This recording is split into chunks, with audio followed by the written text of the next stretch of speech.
Nobody gonna give us nothing. Whatever we gotta do, we gonna take care of it. 8 man, 9 man, 10 man in the box. Let's get it done all day.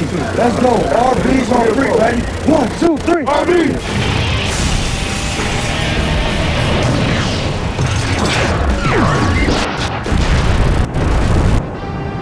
Welcome to Music City, Nashville, Tennessee, on a gorgeous 70-degree afternoon as the 7-0 Tennessee Titans take the field. They get set to host the 4-3 Green Bay Packers. Good afternoon, everybody. Welcome to the NFL on Fox. I'm Kenny Albert, along with Blues and Goose, Darryl Johnston, and Tony Saragusa. The Tennessee Titans are the only remaining undefeated team in the National Football League. They allow only 12.5 points per game. And Darryl, they're coming off a huge win over their division rivals, the Colts, on Monday night. And if they were under the radar, they are no longer after that victory against the Colts. And I'm interested to see how they handle their success. That was an emotional game Monday night. They've been on a short week, and they are playing a non-conference opponent that they're not real familiar with. Jeff Fisher has talked about a one-game-at-a-time mentality. That approach will be put to its toughest test this afternoon. And like the Titans, the Packers are also coming off a victory over the Indianapolis Colts. Green Bay had a bye last week, so they've had 2 weeks to prepare for the 7-0 Titans. To prepare, to get healthy, and to get rested, but maybe more important than that, what happened going into the bye? They beat Seattle. They beat Indianapolis. They got their confidence back. Everybody we talked to talked about playing Packer football. This is a tough, in-your-face defense with a very explosive offense. And Goose, if the Titans are not prepared to play this afternoon, their undefeated season will be in jeopardy. You're absolutely right, Mike. And you asked your question, why? Why are the Titans 7-0? Well, easy. They dominate the line of scrimmage. They've only given up 2 sacks on offense. That offensive line is playing great. Today, when I look at this defense, they remind me of the Baltimore Ravens a lot that I had a chance to play with. Look at and keep an eye on Albert Haynesworth inside. You can't block this man with one guy. Today, they have a huge challenge going against the Packer offensive line that is by far the best they've seen yet. On Goose, time now for our Yellow Book Future Faces. Yellow Book and yellowbook.com say yellow to the future. To learn more about this week's Yellow Book Future Faces, go to foxsports.com/yellowbook. It's the Titans and the Packers coming up on Fox.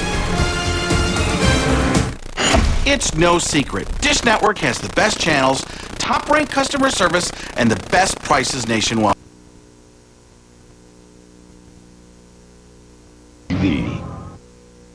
For a limited time, take an amazing 0% APR on your favorite Toyota from Beaverton Toyota. That's 0% on 11 Toyota models, including Camry and Corolla. Your favorite Toyota for 0%. Beaverton Toyota. We have a Toyota for everyone. 2 candidates for U.S. Senate. Who can't we trust with our money? Wrong. It's Gordon Smith who can't be trusted with our wallets. $48 billion for Iraq's reconstruction, $18 billion in tax breaks for big oil, a $10 trillion national debt. That's Gordon Smith's record. Jeff Merkley is the change we need. Middle-class values, balanced budgets, a rainy day fund. He's for us. The Democratic Senatorial Campaign Committee is responsible for the content of this advertising. This is a district where it's blue-collar folks that work hard. Many of them live and work on the land, just like I do with my family. I've been very concerned about the direction our country's heading and our state's heading. America is not where it should be. Kurt Schrader's economic plan? Affordable health care, job training for renewable energy jobs that can never be outsourced, pay down our debt, and protect Main Street while holding Wall Street accountable. If you're like me to Congress, I think I can make that difference for you. I'm Kurt Schrader, and I approve this message.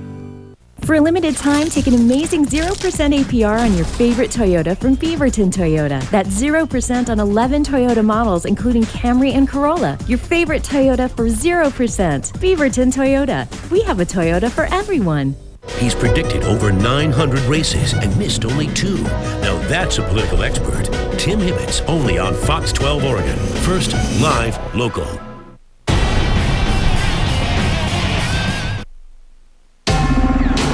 Fox Sports welcomes you to the following presentation of the National Football League.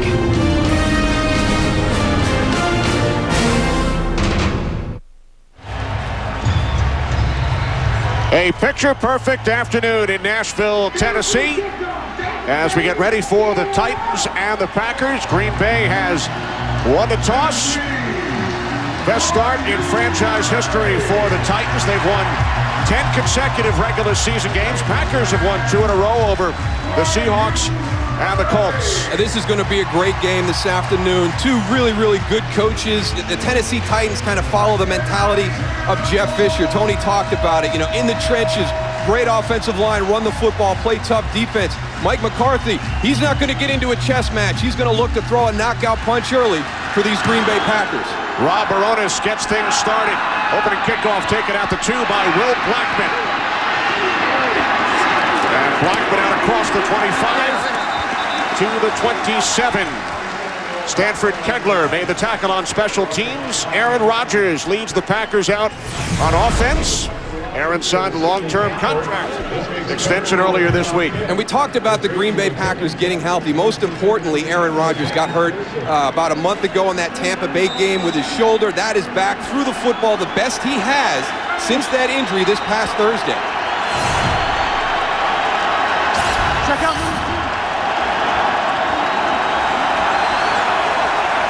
Empty backfield for the Packers on first down. Look for them Titans to bring pressure when he sees that empty backfield. From the 28, here comes the pressure. The pass was batted down as Javon Curse applied the pressure and knocked down Aaron Rodgers. You know, Goose, you found this one out before the game. Not so much just the empty backfield, but the 4 wide receiver set. They squeeze everything down, turn Javon Curse loose. I might want to block Javon Curse and maybe turn somebody else loose in this situation. Don't give him a free line to the quarterback like we saw right there. Jim Schwartz, the defensive coordinator for the Tennessee Titans, would rather go and get pressure than play coverage against this Green Bay offense. Ryan Grant in the backfield, 2 tight ends, 2nd and 10 from the 28. Rodgers to the air for the first time. Pass was behind Greg Jennings. Cortland Finnegan on the coverage. We talked about this Green Bay Packer offense getting off to a quick start, wanting to maybe take some shots down the field, and here's that defense they'll be trying to do it against. A great front 7, all kind of keyed by Albert Hainsworth up front. Keith Bullock handles the controls, and a very, very tough secondary. Good start for the Tennessee defense, ranked 4th in the league. Going up against the 16th ranked offense. 4 wide receivers set, 3rd down and 10. And a penalty marker as the play clock wound all the way down. Delay game. Offense. 5-yard penalty. 3rd down. It's been a rough start for the Green Bay Packers. Right now, their first snap, they turned Javon Curse loose to Aaron Rodgers. The second play, we've got a miscommunication on the outside between quarterback and wide receiver. Greg Jennings is going down the field. Aaron Rodgers is throwing the short. And there, it looked like Aaron Rodgers completely kind of caught up in this whole scenario, not even really paying attention to the game clock, didn't even realize it had run out. Packers must get to the 38. 4 wide receivers. Rodgers pass incomplete behind Donald Driver. Packers go 3 and out. Tremendous start for the Titans defense. A great start by the Titans defense, and that was one of my concerns. It was such a big, emotional, divisional win Monday night against the Indianapolis Colts that you wondered what they were going to have on a short week to start this game. If they can carry this emotion from the first series through this football game, holy cow, this Titans team is impressive. Derek Frost inside his own 10. Chris Carr, who's been a terrific addition, coming over from Oakland. Fair catch called for by Carr at the 33-yard line. Our first look at the Tennessee offense following the 44-yard punt. Vince Young started week 1. Kerry Collins took over, and the 14-year veteran makes his 7th start of the season. And Jeff Fisher said Kerry Collins will remain our quarterback as long as we keep winning, and they have done that, and he's kind of added a steadying influence to this offense. Not real explosive, not going to, hurt you down the field, but manages the game well. What every quarterback has to do, relies on that offensive line in the running game to really be the focus of the offense.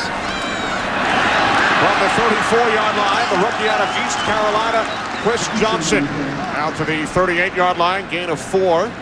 Johnson leads the AFC in rushing. He's 5th in the league. Packers defensive unit ranked 17th in the NFL. And I think there's a lot of mutual respect between both of these groups. I think the Tennessee Titans feel it's one of the better groups they have. Nick Barnett handles the communications for this Packers defense that will have to be gap sound against this Tennessee running attack. Off the play fake to Johnson. Collins under pressure got rid of it, but Brady Papinga was right there to make the tackle. Fundamentally sound today, Goose. They're not going to do a whole lot of elaborate things to beat you. They're going to test your ability to do your job every snap. You see a run, then we just run a simple little boot off that run action. And you know Kerry's going to go and try to control the game with little short passes. That defensive line for Green Bay is going to have to get up off the ground if they're down there and get up and run to the ball, because they're going to have opportunities to go and get turnovers with a lot of short dink and dunk passes in there. No gain for Scaife. 3rd down and 6. Collins, pump fake. Now he takes off. And Kerry Collins has a first down out to the 47-yard line. Collins needed 6. He gained 8. Great job by Kerry Collins understanding what the Green Bay Packers do defensively. They are tough, in your face, man-to-man defense, back to the ball style. He looks downfield, nobody's open, everybody's running with somebody in man coverage. Pull that ball down, get enough for the first down, and get your offense another set of downs. Terry told us on Friday there are different packages for me than for Vince. For some reason, there are no running plays. But we saw Collins use his feet there. From the 47 on first down. Collins going deep. Al Harris on the coverage. Harris returning for the Packers after missing the last 4 games. Great to see Al Harris back on the field. And really, what a great job by the Packer organization kind of going through the whole process with that spleen injury. They had an opportunity, to kind of put him on IR for the season. They wanted to wait and see if he could get back on the field, and what a great decision that was. You see right there, the last 4 games, he's been out. He's a key ingredient to this defense being able to be so physical on the outside. Atari Bigby has returned as well, the strong safety who missed the last 5 games. Collins looks to set up the screen to Johnson. Johnson into Packers territory, a first down and more. Finally tackled inside the 30 by the combination of A.J. Hawk and Nick Collins after Johnson gains 25 yards. The Green Bay Packer defense is going to have to rally and get to the football. Chris Johnson is very explosive. It's a simple screen. Look at the offensive lineman. They just push the defenders out of the way. They give Chris Johnson the alley to get back in. Look at the job by Kevin Mawai. Jake Scott right there just clearing that alley so he can get up, down the sideline for a big gain. L.White has replaced Johnson in the Tennessee backfield along with the fullback, Ahmad Hall. And this is White. White down to the 26-yard line. Bigby and Michael Montgomery on the tackle. The smash and dash combination of Johnson and White. Johnson, we mentioned, leads the AFC in rushing, and White leads the entire league with 10 touchdowns. Yeah, he is your goal line specialist. He has a real nose for the end zone. He showed that at USC when he was in college. He's continuing that in the NFL. 2 tight ends, 2nd down and 7. Good protection. Collins, nice catch. Brandon Jones reached up, makes the catch, and picks up another Titans first down. The defensive line for these Green Bay Packers only rushing 4. We see them get a lot of pressure. That offensive line does a great job of keeping Kerry Collins nice and open, finds his receiver. The middle of the field is an area where the Titans like to attack also, Moose. Yeah, they're going to be able to get some crossing routes right there. You saw Brandon Jones kind of pop open to Kerry Collins right in the middle of the field. They'll work the seams against this Packer defense, probably down here in the red zone area. From the 16, the handoff to Johnson, cuts it to his left, and gains 3 down to the 13 before he was tackled by Brandon Schiller. Titans just very methodical with their approach offensively. And we saw the one shot down the field by Kerry Collins earlier in this drive, but we've seen the screen pass. We've seen the commitment to the run. We've seen boot play action off of that. They do all the little things right. Their attention to detail is excellent. They don't beat themselves. That allows them to play this style of offensive football. Nice play of this drive, 2nd down and 7 from the Green Bay 13. looking for the fullback, Ahmad Hall. Nick Barnett with the hit on Hall, 3rd down and 7. And that's what you're going to see all afternoon, whether it's a linebacker on a running back, whether it's your corners on the wide receivers. They are going to be in your face. They will challenge every throw that Kerry Collins makes. And one of the things I want to watch as this afternoon progresses is how good is Kerry Collins with his ball placement, because if he's a little bit off, if he's back shoulder, back hip, a little bit high, he's going to give this Green Bay Packer defense, which plays very tight, man-to-man coverage, the opportunity for interceptions. 3 wide receivers, 5 defensive backs, 3rd down and 7. Collins incomplete. He was looking for Bo Scaife. Charles Woodson on the coverage. Titans send out the field goal unit. You know, looking at Kerry Collins from down here, Moose, the one thing I do like is when he gets back there, he makes his decision and he goes with it. He doesn't give the defensive line a lot of time to go and have opportunities for sacks. The one thing they can't do is get frustrated. They still need to go and rush the passer, but do, you know, get their hands up so they can try and tip some balls. Goose, here's Rob Baronis out to attempt a 31-yard field goal from the right hash. By Baronis is good. So the Titans strike first after their defense forced a 3-and-out on the Packers. Opening possession. At Southwest Airlines, we don't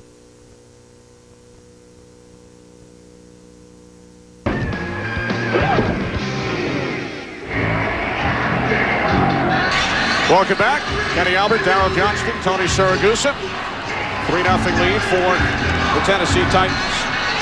And a great start by their offense and their defense. You mentioned the 3-and-out that the Tennessee defense forced, and then their offense comes out and gets points on their opening series.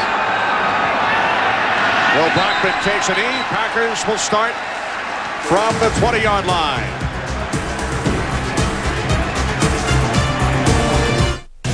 Hey, what kind of light beer do you want? Oh, it doesn't matter. They're all the same. Whoa! All the same? Are they all as easy to drink as Bud Light? Isn't water from this hose easier to drink than water from this one?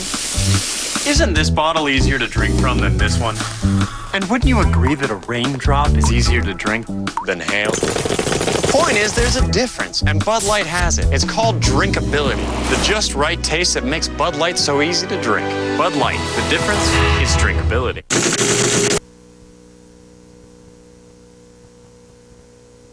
Watch for the Packers offense on their opening drive.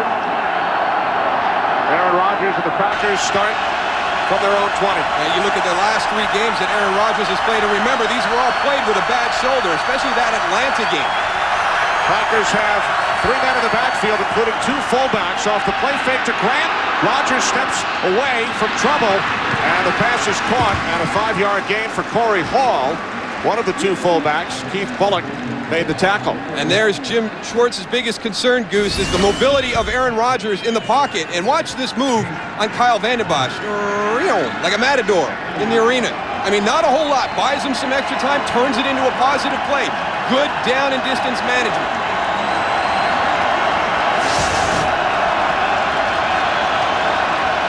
Second down and 5. Donald Lee shifting.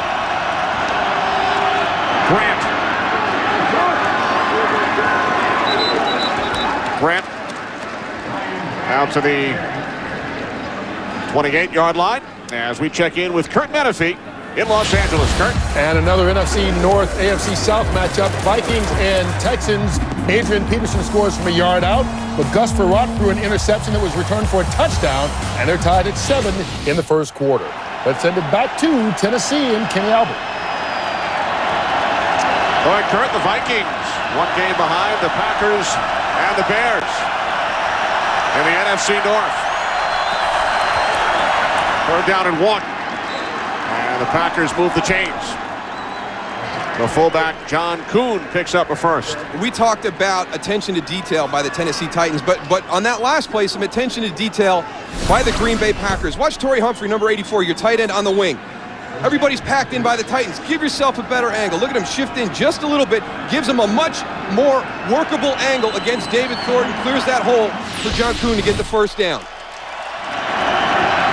Both Green Bay fullbacks productive on this drive. You got to have them out there. If you can have two, why not, Goose? Why not bring three and Moose? Yeah, Dress up, get down there. If they had a third, I'm sure they would. From the 31, Rodgers rolling right, hits the tight end Lee. And Lee with a good second effort out to the 35-yard line, a gain of 4. That was a real nice second effort, and it doesn't look like much, but anything positive, and we saw it on the first play of this series with Corey Hall. You know, just a short game, but the biggest thing that the Packers talked about being able to do against this Titans defense was stay ahead of the chains. They can't get into 3rd and long, and there's not a lot of room for error. Mike McCarthy considers 3rd and 7+ not a great position to be in against this Titans defense.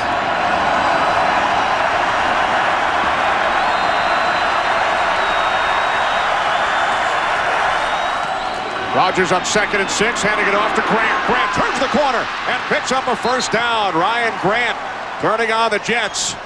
Grant out to the 47, a gain of 13. You know, when you look at this run right here, look at these defensive ends, how wide they are outside. They're way out here coming back inside. They go, they do a nice job with the trap inside, and then they bounce it outside. That's not where the Titans want the running backs to go. They want them to stay inside with those big guys inside and going long. If you see them going and getting a lot of plays to the outside, they're going to have to make some changes on that defense. Brandon Jackson in the backfield. 1st and 10 from the 47-yard line. And this is Jackson out across midfield, the second-year back out of Nebraska into Titans territory, a gain of 4. And Brandon Jackson, I like the way he's approached everything. He was the guy. A lot was put on his plate last year. He was the first draft pick, a second-rounder out of Nebraska. A lot of injuries forced him into some big, heavy duty early in the season, a little bit overwhelming.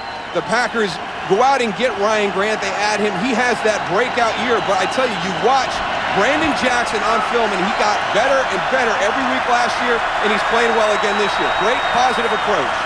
Jackson remains in the game. Rodgers can't find anyone downfield, and down he goes.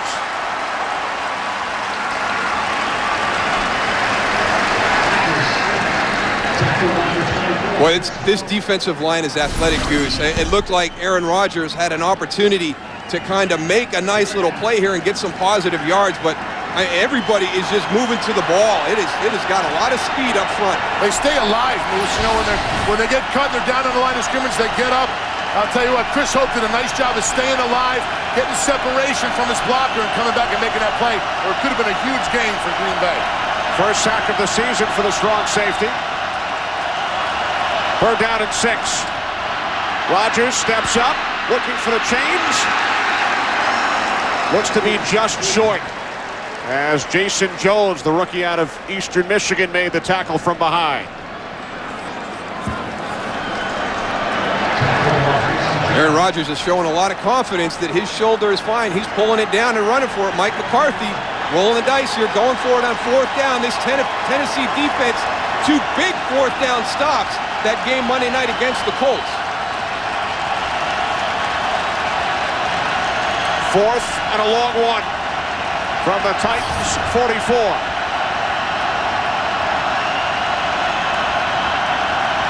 Rodgers calls timeout.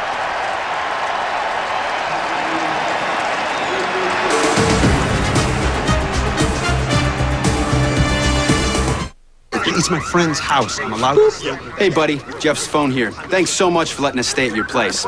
Oh, and that call... Yard line now facing a 4th and a long one from the Titans 44. This is key in this part of the game. And you watch the film from the Monday night game. This Titan defense stuffed a run and played great pass defense. So they stopped 4th down plays, both attacks. I like punt it, Moose, and back him up. I don't like this play at all. 2 tight ends. 4th down and 1. Now Grant split left. They're just gonna... Rodgers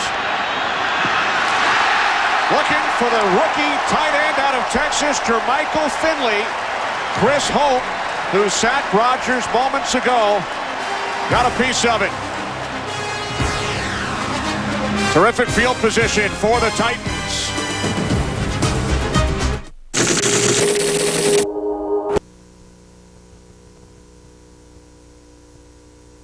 rookie who does not have a reception in the NFL. Yeah, I mean, Mike McCarthy talked about not wanting to get into a chess match, and he's been very aggressive to start this game. Loads of time for Kerry Collins, and his pass was too long, intended for Justin Gage. Al Harris on the coverage. Now let's go back and take a look at this. Now, Jermichael Finley, he's a rookie. And yeah, let's give everybody an opportunity, but a rookie mistake. He gets out here, he allows the defender to just turn and run to his inside. At some point, he's got to stop and beat him across his face and get back into the middle of the field and give Aaron Rodgers a better angle. Aaron Rodgers actually makes a great throw to the back shoulder, puts it in the only spot that Jermichael Finley is going to have a chance to make that catch, but to make his job easier, release, and then get back to the middle of the field.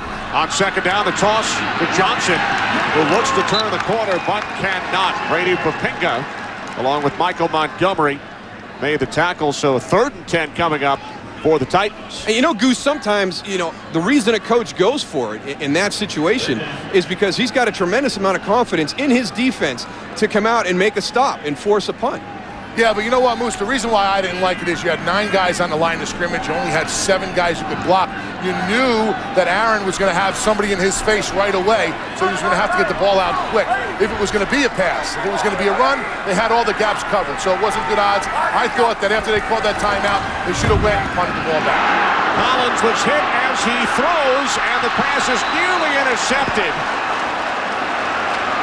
Nick Barnett with the pressure up the middle on Collins, and now a late flag. Penalty marker back at the 38-yard line.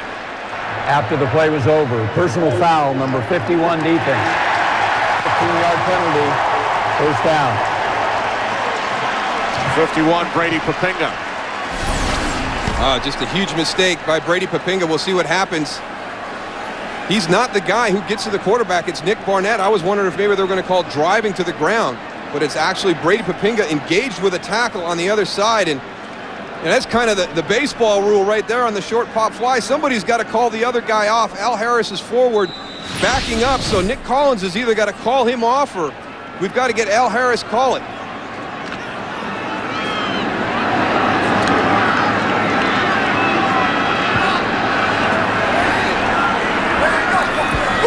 From the Packers 40. The end around, the toss to Brandon Jones. He breaks a tackle and gains positive yardage. Initially looked like Jones would be tackled in the backfield for a loss, but he broke free and gained 7. Well, Ryan Pickett did everything right except get Brandon Jones to the ground. You can't play a reverse any better. He just didn't finish it with a tackle. Great effort by Brandon Jones. That's a big man who's got you wrapped up. Showed some good strength. I think everybody on the field just stopped because they thought that he was tackled, but he ran right through that tackle. Titans get a reprieve. Looked like they would go 3 and out and be forced to punt, but penalty. And now Johnson takes it down to the 26-yard line. A Titans first down as we check in with Kurt. Well, for those that think the Ravens have been winning in spite of rookie Joe Flacco, check this play out. Flacco strong arms it. Mark Clayton lays out and gets it. 47 yards on the score, and the Ravens are in control by 4 because Cleveland just scored. It's 10-6 pending the extra point in the first quarter. Ravens on top of the Browns. Kenny, Moose, and Goose. Thanks, Kurt. Ravens looking to win their 3rd in a row. Johnson down to the 18-yard line. Michael Montgomery made the tackle. 8 more yards for Chris Johnson. Al Harris is very physical, but he's got to be smart on the outside. Know that Chris Johnson is in the backfield. Just engage. What a good sell job right there. Releases to the inside like he's going to go in a route. Al Harris is following him to the inside, and then he just kind of engages him and lets Chris Johnson get the corner. Titans in the red zone. 2nd down and 2. L.White, the lone back. This is White.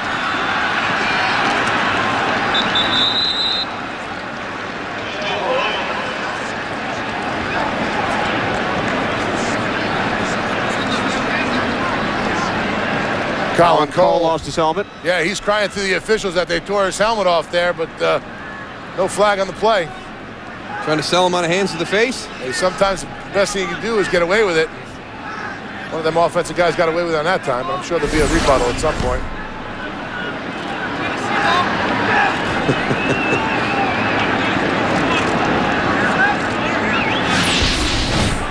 I see nothing. Titans just short.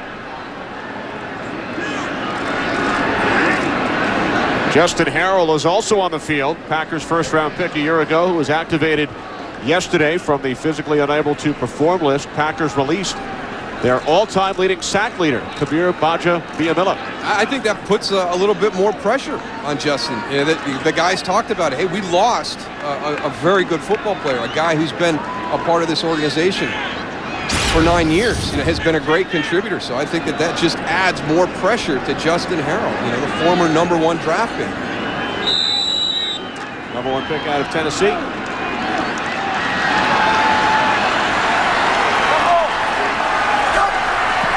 Third down and 1 for Kerry Collins and the Titans. And L.White this time has a first down. You think about a short yardage and goal line runner, that they're going to be this running back that just explodes into the hole full speed, try and stop me with everything I've got. And L.White is like the complete opposite of that. He's got such a great feel. He has such great patience when he gets the ball. He lets everything develop. When he decides to go, he's got a great feel. You know, gets his shoulders turned. I mean, he's got excellent running ability in short yardage and goal line situations for a young guy. C.Johnson back in. The handoff to the fullback, Lamont Hall. White, Johnson, Hall running behind an offensive line that has allowed only 2 sacks this season. Kerry Collins said the offensive line is as responsible for our 7-0 start as any position on the team. Yeah, I'll challenge any team in the NFL right now to match the lines of this Tennessee Titan team, both offensive and defensive. Very, very good at what they do.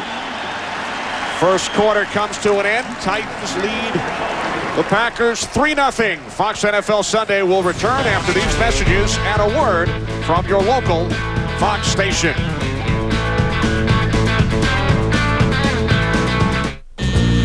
Hey, Perfect season alive. Record of 7-0. Lead the Green Bay Packers 3-0. Second and 7 for the Packers 12. And Johnson is into the backfield by Johnny Jolly. Good job by this Packers defense right now. They've got to hunker down, hold this Tennessee Titan team to just a field goal on this drive. They cannot allow Tennessee to get out to a big lead. You play into their hands. That is the way this team functions. That's why it was so important for the Green Bay Packers to get off to a good start. Try and put Tennessee in an uncomfortable position. If it goes to 10-0 Tennessee, they're right where they want to be. Collins on 3rd and 9, complete to the tight end Scaife, but he's driven out of bounds, shy of a first down by 2 yards. So the Titans will send out the field goal unit. Nice play right there, forcing this field goal, because right now the Packer defense not taking advantage of opportunities. They're allowing Tennessee to convert on some critical 3rd downs. We're going to go back and show you that penalty on Brady Papinga that kept this drive alive and allows this field goal attempt by Rob Baronis. Baronis hit from 31 earlier. This a 25-yard attempt. Craig Hendrick puts it down from the right hash.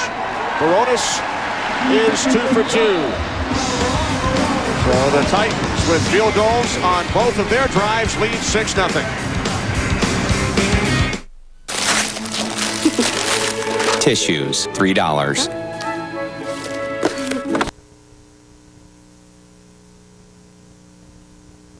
Brady Papinga. The Packers almost have an interception. Drop it. That was 3rd and 11. They should be walking off the field. Some of them are, but they're coming right back out because Brady lost his cool, cost him 15 yards. The Titans go down and get 3 more points on that drive. So football's an emotional game. It's a physical game, but you got to be smart. When you got a chance to get off the field as a defense, you've got to get off the field. Kickoff by Baronis. Taken at the goal line by Will Blackman. Blackman across the 25, spins across the 30 to the 32. Craig Stevens finally brought him down. Aaron Rodgers and the Green Bay Packers offense coming up when we return to Nashville. Okay, odds are if you're one of the people in America with a pickup truck, it ain't a luxury, it's a way of life. And chances are you're not making your money pushing a pencil or hand modeling. You're actually working for every dollar and need your truck. So at a time when gas is more expensive than bourbon and you gotta get more done in less time, it'd be nice if there was a truck that had more to offer than just payload, towing, and mileage numbers. Well, the Eagle has landed. Say hello to the all-new 09 F-150. It ain't just about numbers and brute strength. It's about doing things no truck has ever done before. It can help load cargo, find lost tools, connect you to the internet, squeeze more out of a gallon of gas, and keep your trailer from shaking like a plate full of Jell-O. This thing is 5,000 pounds of, hey, can I give you a hand with that? And oh yeah, guess what? Towing, payload, mileage, nobody's got better numbers. The truck game has officially changed, and your unfair advantage is right here. It's not just a new truck, it's a new F-150. Man, orders are coming in from all over the country. I know. And thanks to FedEx Freight, we've been able to keep up. You know, we should use FedEx Express to ship internationally. Well, they fly more cargo around the world than anyone else. Yeah, you should always use FedEx. Isn't that like a rule?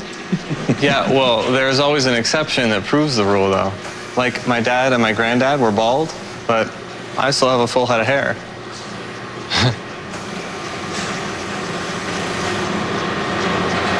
FedEx, serving over 220 countries and territories. Today's game on Fox is sponsored by WebMD. Better information, better health. By FedEx, your ultimate NFL air and ground player.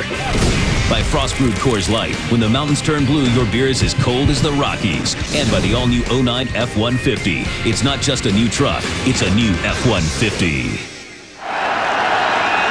LP Field sold out for the 100th consecutive game. Hometown Titans lead the Packers 6-0. Good starting field position for Green Bay. The toss to Ryan Grant. And Grant fights his way back to the line of scrimmage. Keith Bullock made the tackle. Again, there's that athleticism of this Titans defensive front. Looks like Ryan Grant's got to the perimeter, has a chance for some positive yards, but boy, these Titans get to the ball quick.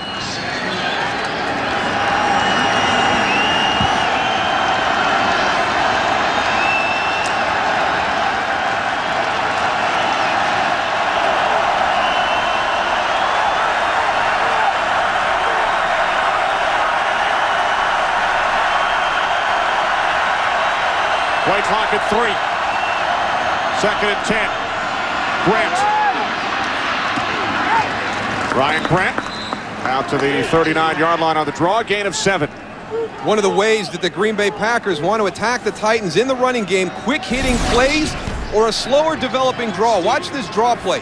Doesn't hit as quick as you would think. Let those big aggressive defensive linemen get into their rush lanes a little bit more and then try and slide the ball in.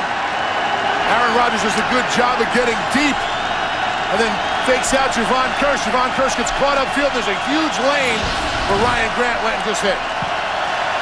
Keith Bullock out of the game. 3rd down and 4. Rodgers rolling left. Rodgers throws and the catch is made by Greg Jennings.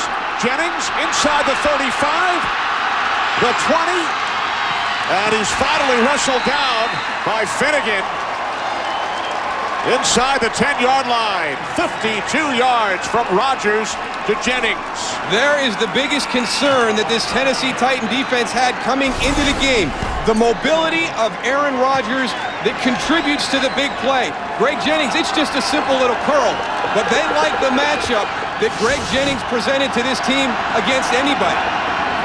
1st and goal, Ryan Grant. Let me ask you this. Bullock was shaken up. He came off. He wears the green dot. Defensive communication. Stephen Tulloch came out late. He's the backup. Do you think something may have happened communications-wise prior to that play? Well, every team that we've talked to has kind of worked with this communication device for the defense. A lot of the coaches, almost everybody we talk to, still makes signals the old-fashioned way from the side, just in case you've got a situation where your key guy, Keith Bullock, has to go into the locker room with an injury. But the Titans looked like they were scrambling. First, Ryan Fowler replaced Bullock, then he came off and Tulloch went out. 2nd and goal. Brandon Jackson, the lone back. Rodgers corner of the end zone, off the hands of Jermichael Finley. Well, obviously, the Packers offense has seen something on film where they really like the matchup with Jermichael Finley in this game. That's the second key play that they've gone to the rookie tight end. Well, he's got the size to go up and get the ball. He's just got to come down with it. It's all those little subtleties you learn the longer you're in the league. Empty backfield, 3rd and goal.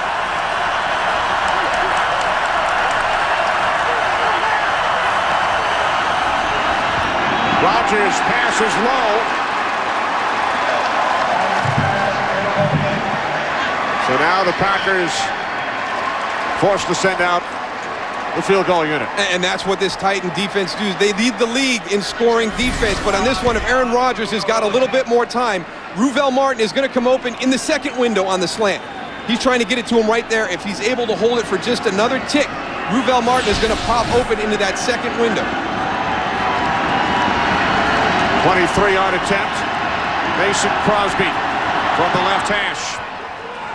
The Packers are on the scoreboard. The big play, 52 yards from Rodgers to Jennings. The Titans lead, cut to 3. I had the worst. 52 of the 63. The pass from Rodgers to Jennings. And exactly what this Titans team was worried about against the Packer offense. Aaron Rodgers has the ability to extend the play, but on that one, a great design, a dash. Tony thinks it's something they're going to come back to later in the game. Crosby's kick taken at the 3 by Carr. Chris Carr, second leading kickoff returner in the NFL. Brings it out across the 30. Aaron Rouse made the tackle. Good starting field position for Kerry Collins and the Titans.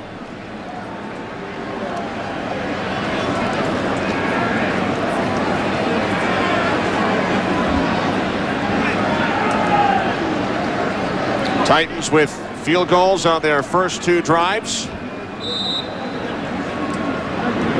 Leading the Packers 6-3.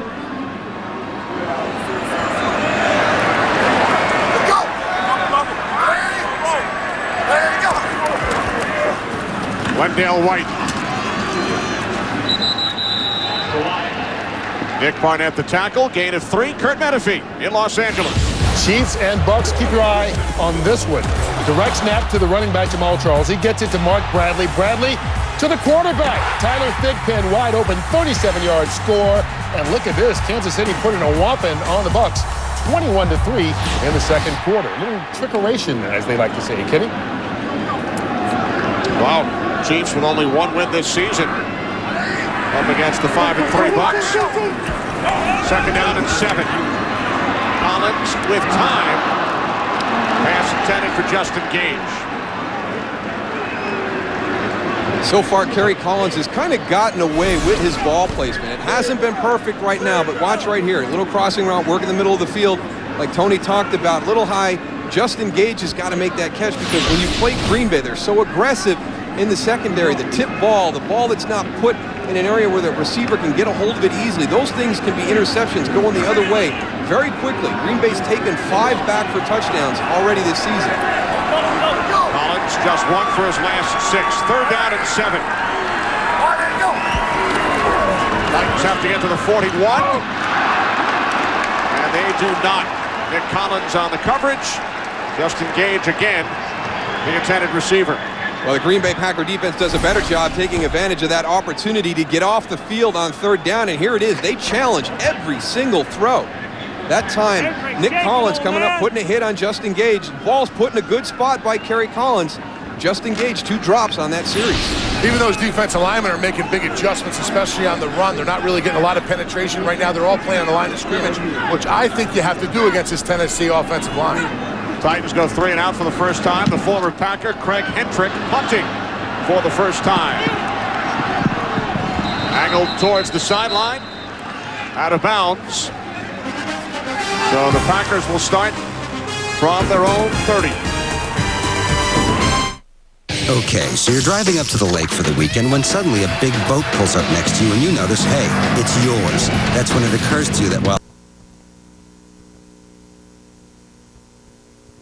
Stephen Tulloch's helmet. Each team able to designate a backup in case the primary player's equipment malfunctions or he sustains an injury. And Keith Bullock with a rib injury, his return is questionable. So now Stephen Tulloch controlling the communication from the sideline out there for the Titan defense. I wonder how many of those stickers they got there on the sideline. From the 29, Ryan Grant. Grant takes it out to the 35, a gain of 6.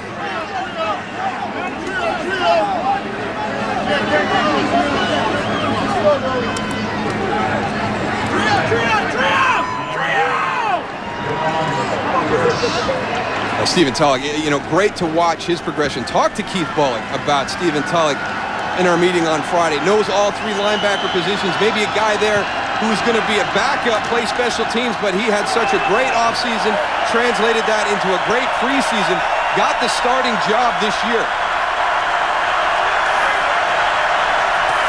Second down and 4. Rodgers rolling right, directing traffic. He throws. And Greg Jennings was ruled out of bounds. Nick Harper on the coverage. There's an example of that new rule that the NFL put in. Not talking about force outs anymore. Good job by Nick Harper. Get a good shove. Greg Jennings does not have enough time to get that right foot down.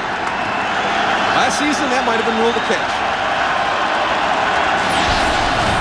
We've already seen 2 of the new rules come into play in this game. The green dot on the helmet. And no more force outs. Third down and 4. Rodgers steps up, looking for the chains. He dives, and he picks up a Green Bay first down. Just a really good, quick decision by Aaron Rodgers on that. As soon as he steps up, thinking he might have an opportunity to reset and continue through his progression, he realizes that Tennessee's got kind of everything covered, and this thing's collapsing quickly. Let me get out of here. A nice job of sneaking a peek out to his left to find out where that yard marker is.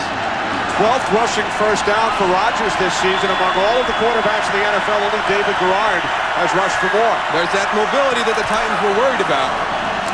Grant up the middle. Grant out to the 45-yard line. Setting up second down and 5.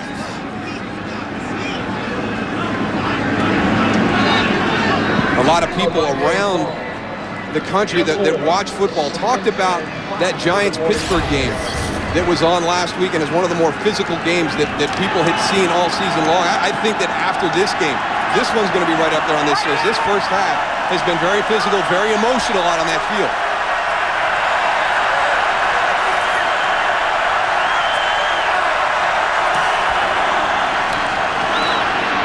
Rodgers on second and 5, complete for a first down to Greg Jennings. Cortland Finnegan brings him down, but Jennings gains 7. Cortland Finnegan, one of the up-and-coming cornerbacks in the NFL. He's got a tough job today. He's working against Greg Jennings. You can see right there, it's a nice job in coverage, and then this time, Cortland is able to get him to the ground. Greg Jennings, one of those wide receivers. You can play good coverage, but if you're not sure with your tackles, he can make you look bad with a big run after the catch.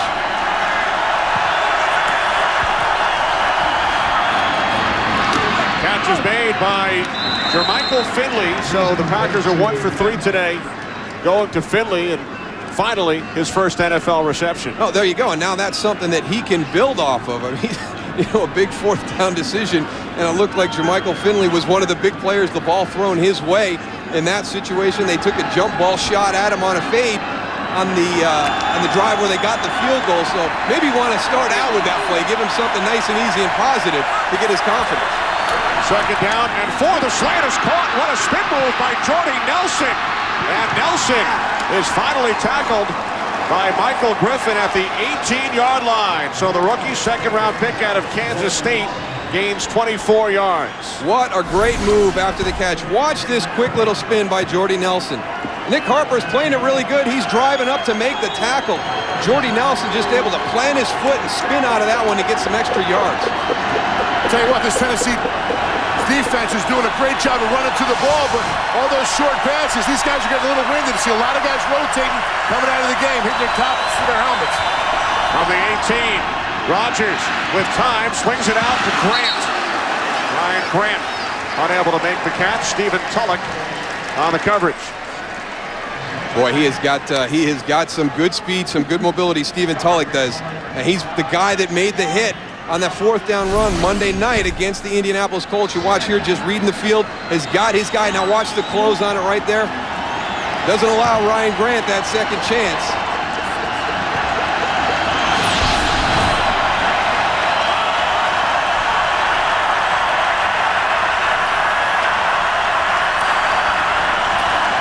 Second and 10, Grant.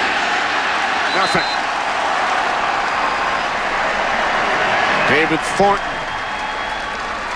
Here's another Grant, loss of 1. Here's another adjustment by the Packers in their run game to try and be more effective. Donald Lee motions into the backfield. Here he is. He's going to sift through. His job is to get David Thornton. He just doesn't get across his face, doesn't get a good enough piece.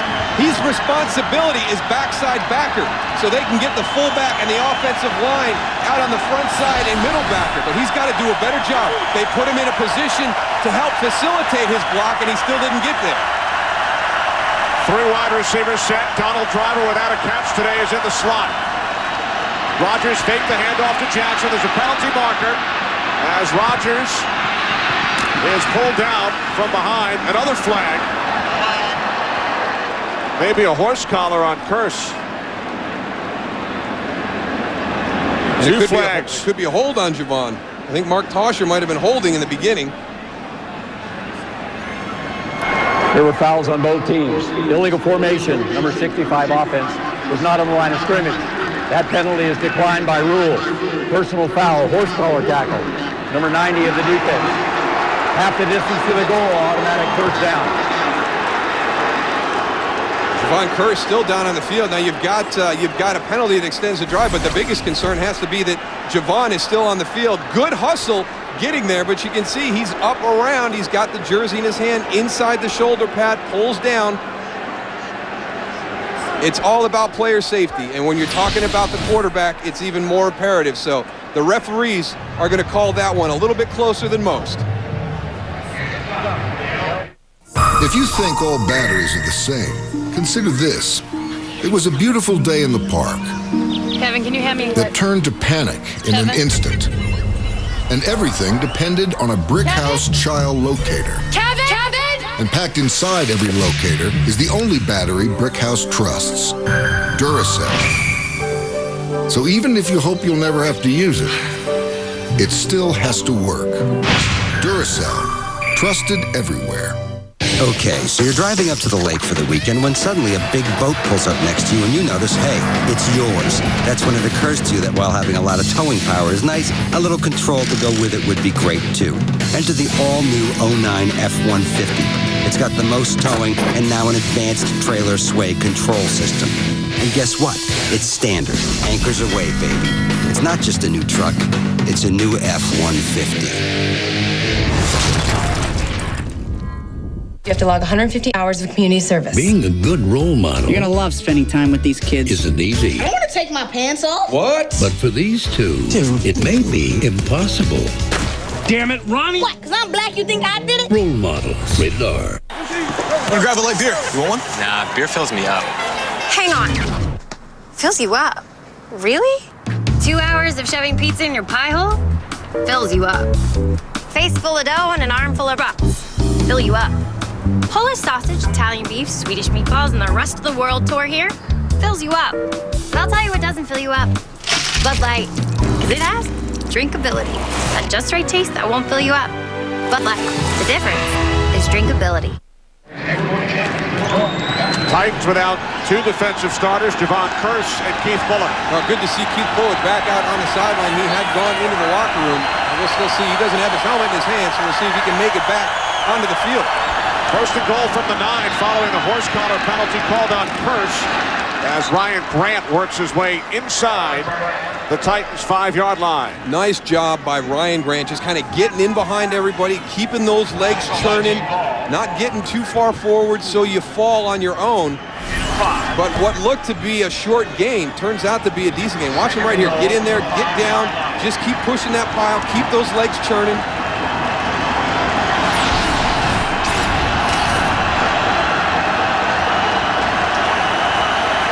Second goal.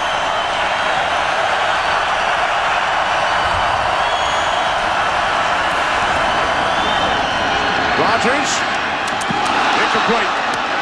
Intended for Jennings. Finnegan on the coverage. Well, we've had a couple of breakdowns in communication with Aaron Rodgers and Greg Jennings. We had one on the opening drive when Greg Jennings went deep and Aaron Rodgers threw short. Here, slow play. All right, I'm going to block you. And the ball was coming my way. What's going on? All the offensive linemen thought it was going to be a run play. They were firing out. I'm surprised they didn't get charged with a legal man downfield. Some of the offensive linemen were down in them secondary guys. Everybody got it but Greg.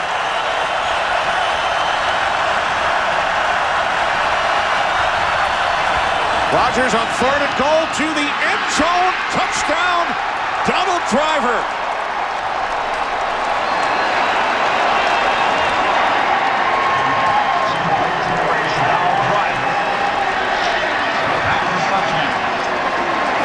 The Tennessee Titans did a nice job against the Indianapolis Colts receivers on Monday night. You talk about Marvin Harrison and Reggie Wayne, Anthony Gonzalez, Dallas Clark, what they can throw at you. But this group really felt that the wide receivers for the Green Bay Packers, top to bottom, were going to be the most difficult wide receiver group they'd faced to date. Driver's 3rd touchdown of the season, and with that catch, he ties Sterling Sharp's franchise record, a reception in 103 consecutive games. If you watch the defense, they're running the stunt. These two guys and these two guys. That leaves the middle of the field wide open for Aaron Rodgers to find Donald Driver. There's the lane right there. A lot of times you don't want to run stunts down on the line, going in towards the end zone because it opens up those passing lanes like we saw right there.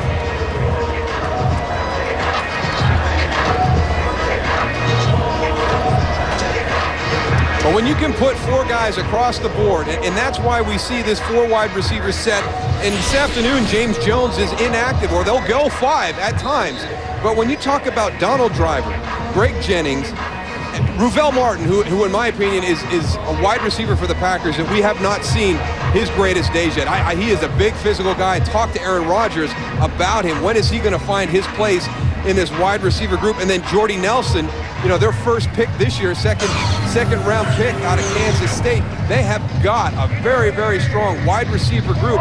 You get down into that red zone, spread those 4 guys across the formation. That's a tough challenge for this Titans secondary. A lot of options for Aaron Rodgers, I'll tell you that. Nelson with a huge play during that drive, a 24-yard reception. We talked about the Papinga penalty earlier, which extended a Titans drive. The Javon Curse horse collar extended that drive. It gave the Packers a first down as Carr takes it out to the 26 before he was tackled by John Kuhn. Well, Kerry Collins in his 14th pro season played in 2 NFC Championship games, including 1 against Green Bay as a member of the Carolina Panthers. Goose, you remember Super Bowl 35 going up against Kerry Collins and the Giants. He has helped lead the Titans to 6 consecutive victories after replacing Vince Young. That's, Kerry Collins, we were in that Super Bowl. He came out and tried to throw downfield. We just had a secondary that, was unbelievable. Pass, Goose batted down there by Aaron Campbell. But he could definitely get it done. The week before in the NFC Championship game against Minnesota, he put a lot of points up on the board to get him into that Super Bowl. Well, you know, the big thing, Tony, we've had a lot of discussions about Brad Johnson down in Dallas. We've done their games the last 2 weeks. The pregame show talking about it again earlier today. You know, Kerry Collins brings that experience, brings that maturity, but also continues to have the ability to get the ball down the field for this Titan offense while he fills in for Vince Young. Kerry also 5 years younger than Brad Johnson. How about L.White? This is not Chris Johnson, it's L.White who takes it inside the Green Bay 20-yard line, a 54-yard pickup. That zone blocking up front, if you get a defensive lineman who doesn't go and follow with everybody else, you're going to have a hole, and that's exactly what could happen right there. Atari Bigby is very athletic. He's number 20 in the Packers secondary. I want you to watch L.White run away from him right here. Now, look at how big Lendell is. You know, you're like, I got this guy. He's in my sights. Wait a minute. He's pulling away from me right now. I mean, there's your big short yardage goal line runner. showing a nice little burst down the sideline. He did have an 80-yard run earlier this season. Collins' pass is caught. Nice catch. And taken all the way down to the 3 by Johnson. Pass was a bit behind Chris, but he was able to make an adjustment and make the catch. A great concentration by Chris Johnson. The ball a little bit behind him, but also does a good job avoiding the umpire right in the middle of all that nonsense. He gets out, gets the release. Here comes the ball, back shoulder, skirts around the umpire. Now when he gets the ball in his hands with that breakaway speed. Whew. We talked about that earlier. What Kerry Collins needs to do is sort of little short passes. When you get a guy like that in the open field, they're going to go and make big plays like we just saw. And on first and goal from the 3, Johnson takes it in for his 5th rushing touchdown of the season.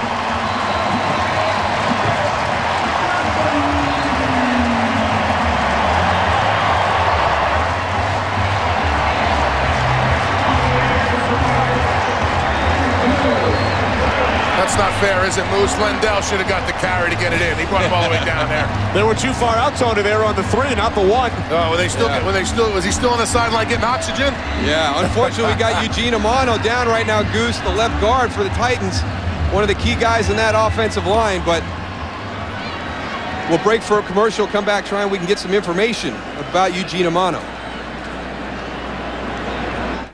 We had 2 very bad colds. I fought off the bed. I typed in pregnancy. Cholesterol. Food allergies. With WebMD, everything is in one place, from parenting to nutrition, meditation, yoga, diet, vaccines. You click here, and you're like, oh dang, there's something else. I found tips for reducing stress. You just keep clicking, it's just for some reason you just like get the itch. The sources are so clear. They're MDs, they're PhDs. I don't need millions of answers. Just one good one. WebMD. Better information, better health.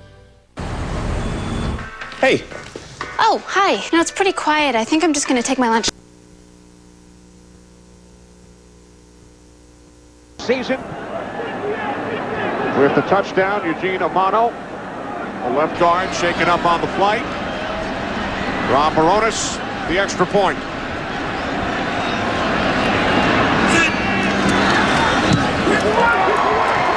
Packers lead lasted only 65 seconds. A great response by this Tennessee Titan offense after the Packers took the lead. First big play, L.White, their short yardage goal line specialist, breaks off a 50-plus yarder, gets him down there. While he's on the sideline getting a little bit of oxygen, Chris Johnson comes in, gets a nice little catch, uses the umpire as a screen, breaks away, gets it down inside the 5-yard line. And then the good news, Chris Johnson gets it in for the touchdown. The bad news, that pile kind of rolled up on Eugene Amano a little bit. They're checking his knee on the sideline right now. When we looked at it, it looks as though he was turned in a way where it didn't come down on the outside where you talk about that medial collateral ligament. It looked as though it was more on the back of his legs. He was able to walk off the field, so hopefully one of those things that just kind of scares you a little bit, Goose, when that pile shifts. Yeah, it's never good when guys fall on your legs, man. Ankles, knees. Big guys don't like that stuff. Goose aerial coverage brought to you by DirecTV. Now get over 130 of your favorite channels in HD. 74-yard drive for the Titans guys. L.White, Chris Johnson combined for all 74.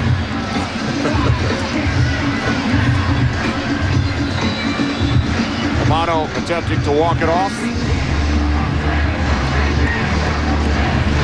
Titans lead is 13-10.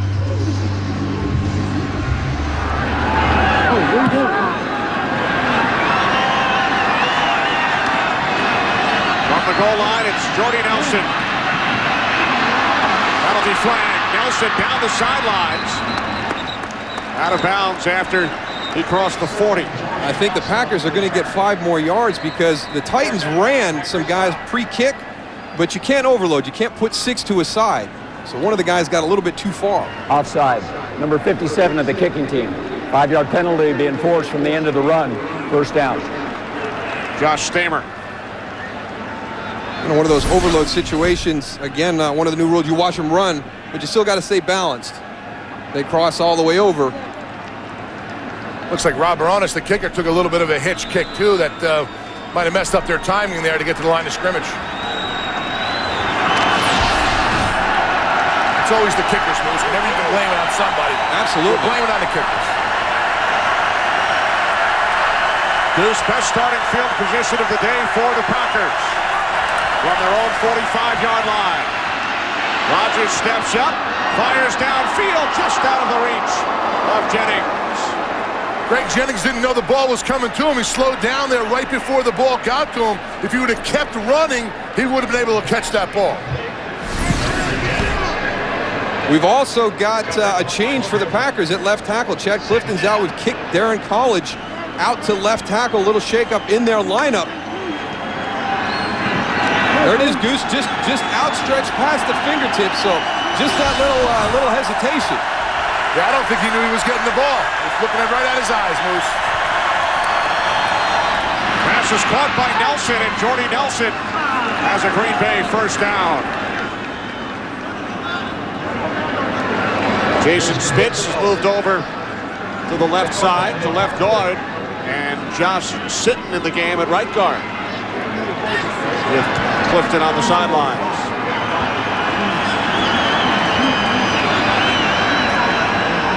Keith Bullock back in the lineup. Good to see him back out there. Went in, got the ribs checked out, return questionable. So good to have him back on the field. That is green dot.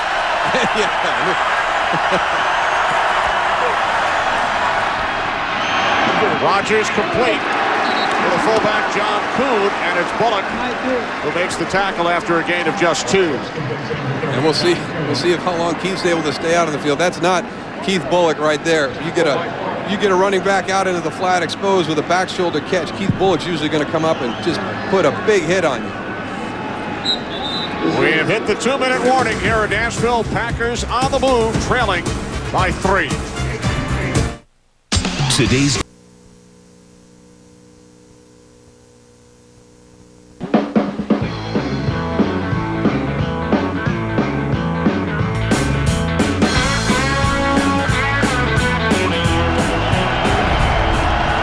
entertaining first half here in Nashville. Titans lead by 3. Rodgers on 2nd and 8, dumps it off to Jackson, penalty marker, as Brandon Jackson is tackled at the 39-yard line.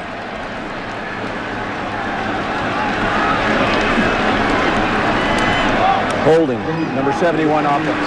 10-yard penalty, repeat second down.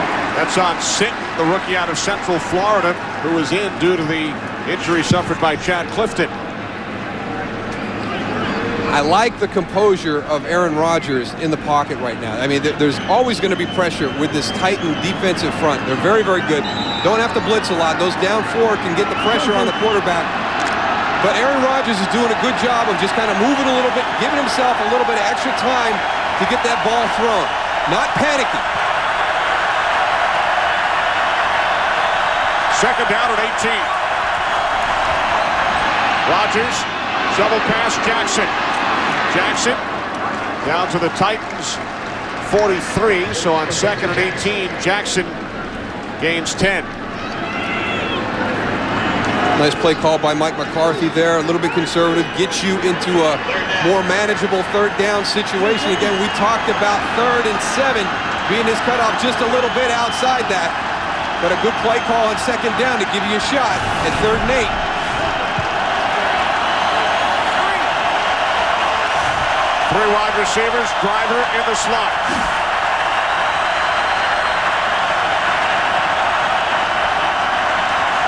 Packers must get to the 35 for a first down. And they do not, as Donald Lee is wrapped up 4 yards shy of the marker by Stephen Tulloch.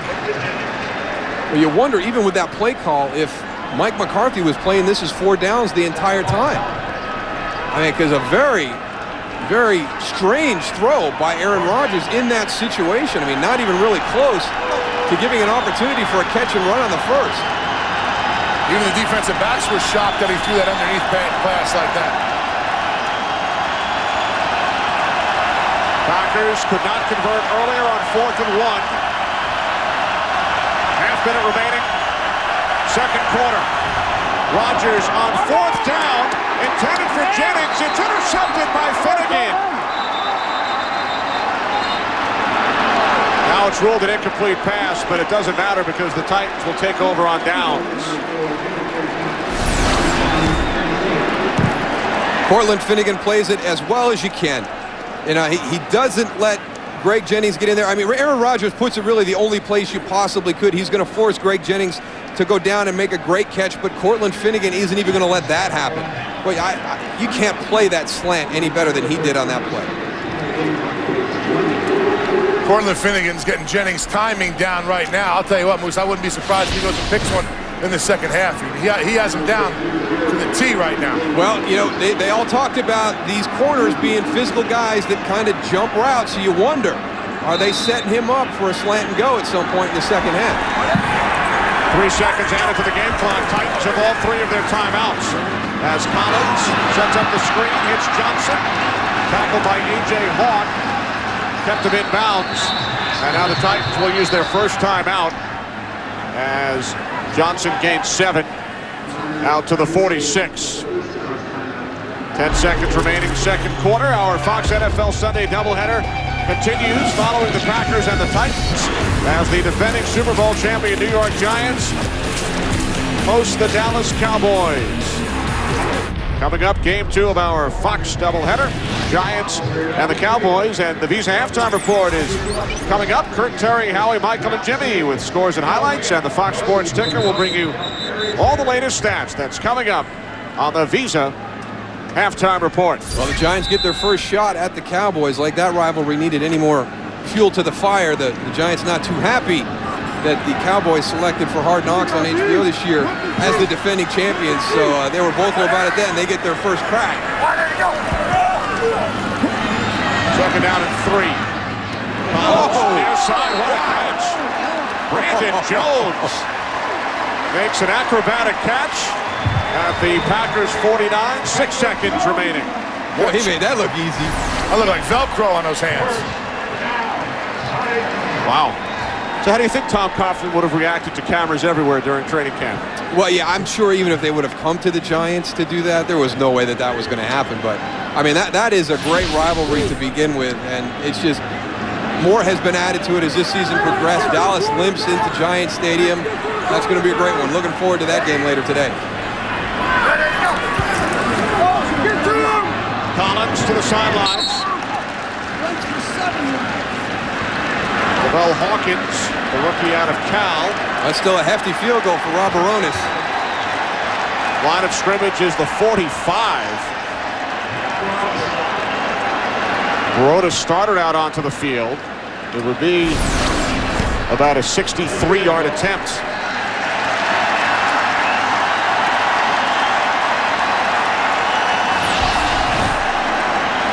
Career long for Baronis is 60. The NFL record is 63. Tom Dempsey and Jason Elam.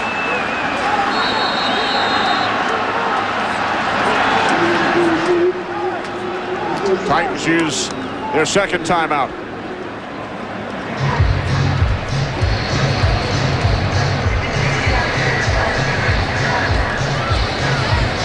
Let's take this opportunity right here to get to learn a little bit about this Tennessee Titan team, supposedly under the radar. You see right there, Tony talked about a great offensive line, only 2 sacks this year. Also great at blocking for their running back. There's the big thing, scoring defense. Kind of a wide margin between first and second place there, and they are great at taking the football away. They do all the little things right. They don't beat themselves. They're not a highly penalized team. They play a certain style, not flashy, not glamorous, but very effective. This will be a 63-yard attempt. Again, Tom Dempsey, Jason Elam, the NFL record holders, with field goals from 63 yards away. Packers have a deep man back. The snap goes to the holder, Hendrick. He takes an knee, so the Titans do not want to take a chance as the Packers sent Tramon Williams deep to the goal line. Well, with that kind of kick, it's going to come out low. He could be blocked heading the other way real quick. We've seen some big returns the last few years. The Visa halftime report is next. Fox NFL Sunday doubleheader action continues with a huge NFC East matchup as New York and Dallas.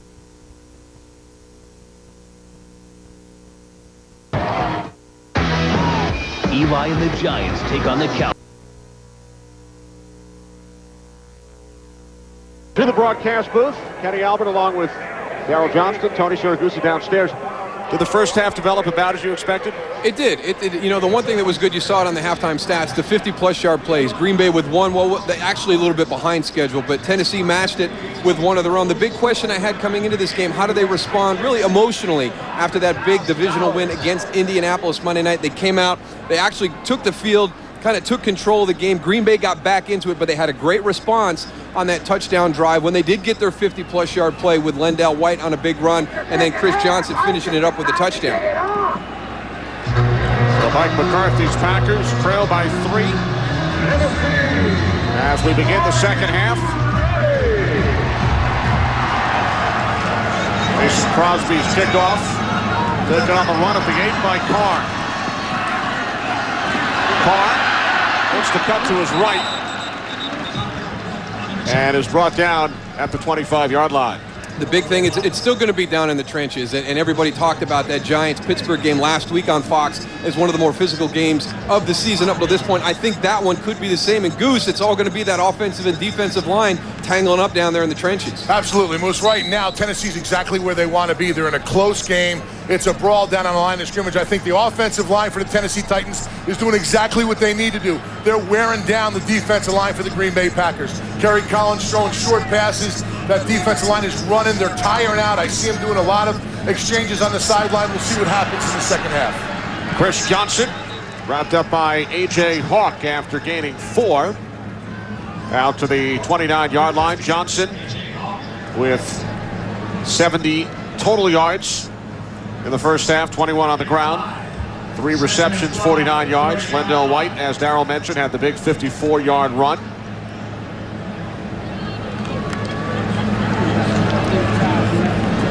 Flash and smash, smash and dash, whatever you want to call them. They've done a very effective job for the Titans this season. Off the play fake. Collins steps up. Down he goes. But there is a flag. Collins taken down back at the 27-yard line, a loss of 2.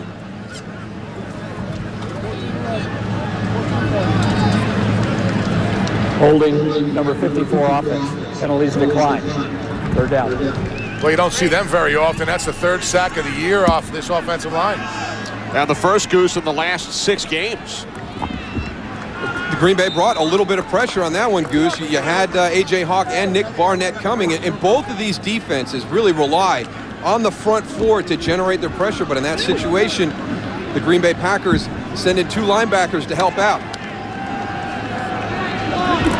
Ryan Pickett with only the 3rd sack of the season against the Titans offensive line. 3rd down at 9. Collins gets rid of it, and the catch is made at the 41-yard line for a first down by Justin McCarrans. A 15-yard pass play, and for McCarrans, his first catch today. This is a great job by Kerry Collins. Watch Justin McCarrans the whole time. There goes Charles Woodson. There goes Nick Collins. Nobody picks him up. They turn him free right to the secondary. Kerry Collins is able to find him. I don't know if Atari Bigby was supposed to get up there and be there sooner, but you saw the 2 defensive backs go through on the blitz. Justin McCarrans kind of geared it down into the middle of the field again, Goose, that area they wanted to try to exploit. Only the 3rd reception for a Titans wideout today. Off the play fake. Collins in trouble. Down he goes.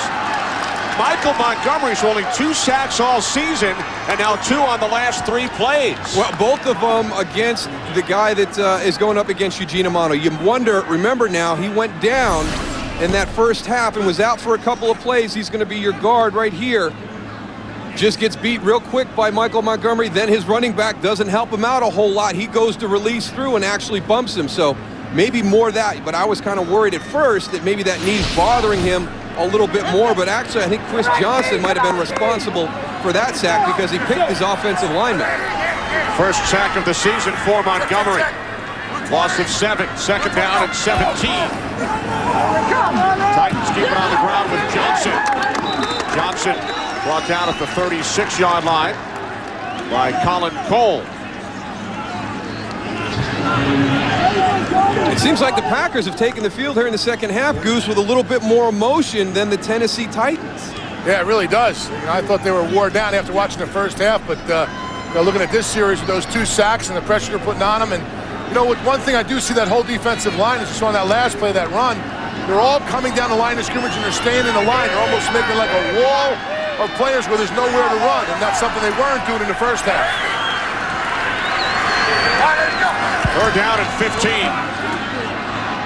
Collins looking for McCarrons. So a terrific job by the Packers defense. They sacked Collins twice on the opening possession of the second half. And you talk about the MO of this Titans offense, and you know, we showed the graphic about getting to know the Titans. You know, they only give up 2 sacks, you know, the entire season up until this point, and Green Bay comes out and gets 2 in this first series here to start the second half. You're like, wait, what's going on? And that offense needs to get over to the sideline. Let's take a look at the pictures and figure out what Green Bay's doing. Are they doing something different to start the second half? Petrett punting from his own 25. Taken on the run by Blackman. Good coverage downfield. Not a lot of yards on the return by Will Blackman, but a great job of hustling up there to make the catch. Not let that ball hit the ground and bounce.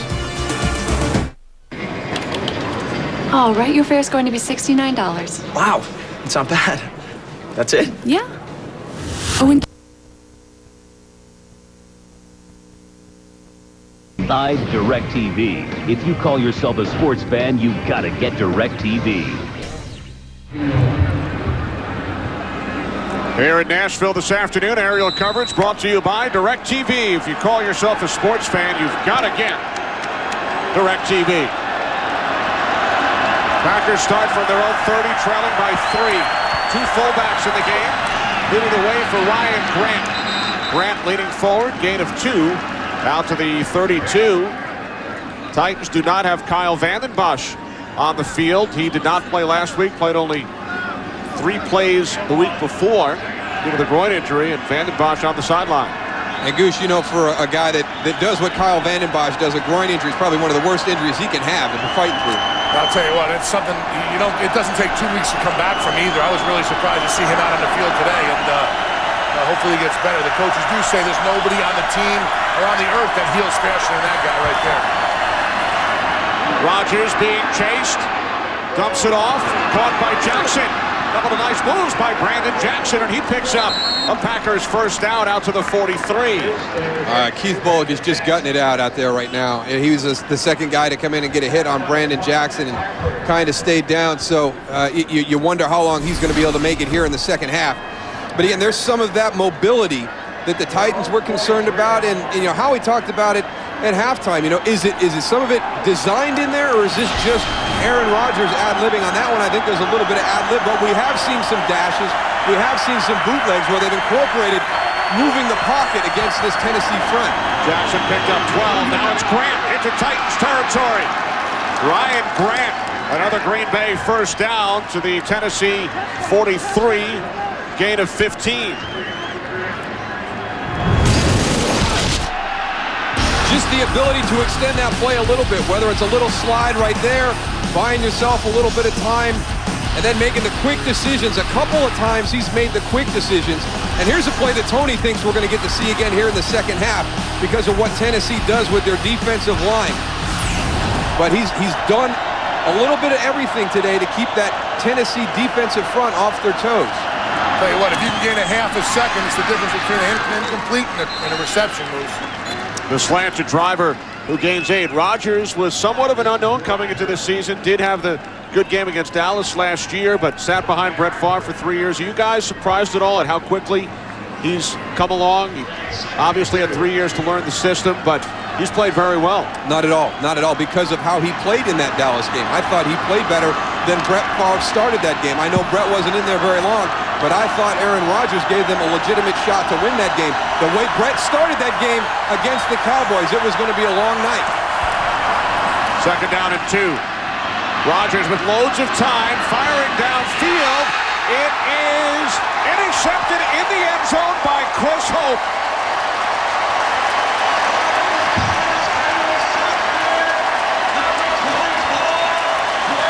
I think Aaron Rodgers thought that he had man-to-man coverage on the outside.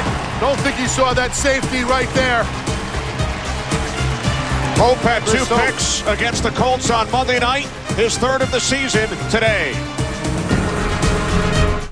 Saved by zero.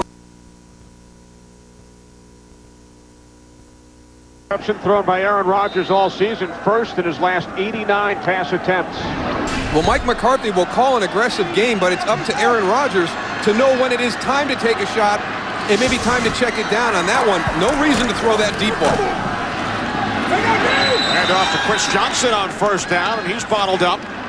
Into the backfield. With C.Hope in on that inside there, Moose, the only way, if he was going to throw it, the only place he should have thrown it to was to the outside, away from the safety, and let him go and fight for it. Well, you had the right play call, Tony, against the defense you're looking for. You got two guys on verticals, and you've got C.Hope playing center field. There was no pump to move him to one side or the other, and like you said, he got it into the middle of the field instead of the outside where Greg Jennings could have made a play on it.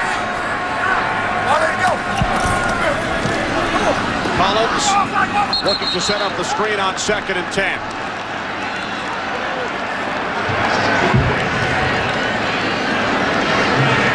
I know Kerry Collins is playing a really conservative game, Moose, and this is what they like to do with him. But at some point, I think, I'd like to see them throw a ball downfield, a little bit of a deep threat to try and draw those safeties back a little bit. We're seeing so many dinks and dunks in there that those safeties are coming up on everything and making plays, so they're only 2- and 3-yard gains.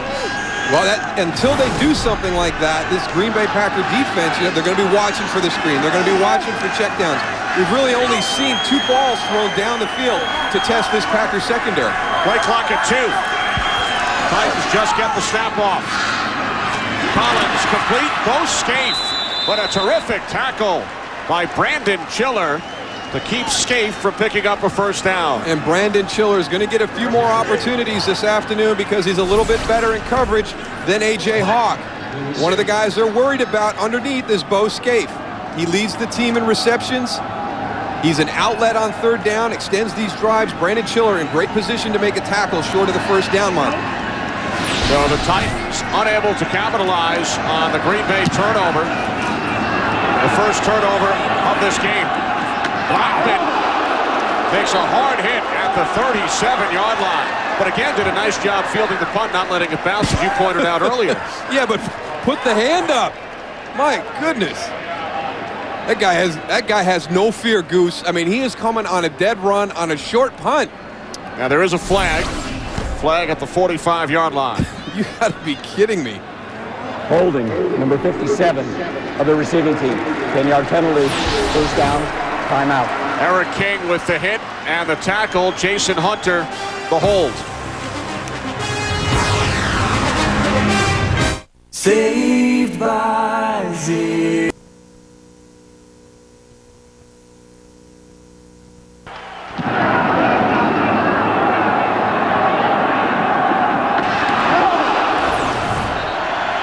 Just one of many of the hits like that this afternoon. This has been a physical game. Ryan Brent on first down gains 4. Out to the 31, tackled by C.Hope, who picked off the Aaron Rodgers pass moments ago, but the Titans went 3 and out, so now the Packers with another chance. 2nd down and 6 coming up. Just need to be a little bit smarter with the ball, and I think Aaron Rodgers would love to have that throw back. Mike McCarthy gives him the opportunity to take the shots down the field. You mentioned that's only his 5th interception. He does a good job making those decisions, but that was not a good one on the last series. And the Packers had built some momentum on that drive. Rodgers on 2nd and 6. Uncharacteristically dropped by Donald Driver.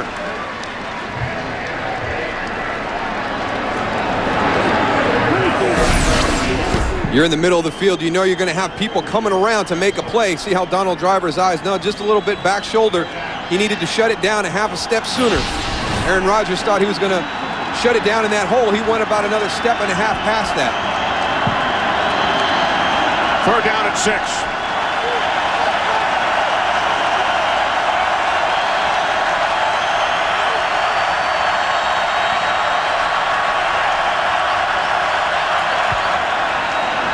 Packers have to get to the 37.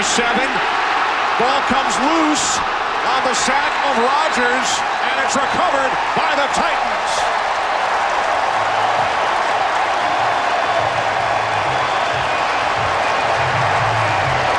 Jacob Ford with the sack. Rogers coughed it up, recovered by Stephen Tulloch. Well, they gave you a look like they were going to only rush 3, and then they added 2 people to the ends. They pull Albert Hainsworth from the inside out. Here comes Jacob Ford up the middle, knocks that ball loose. That's an intimidation sack. Albert Hainsworth dropping back in the middle of the field. You see him down here. Nowhere to go with the ball. Ford goes and makes the tackle. Didn't even know the ball was out. Could have scooped that up himself. Turnovers on the last 2 possessions by the Green Bay Packers. Johnson tackled by Montgomery, no gain. Penalty marker.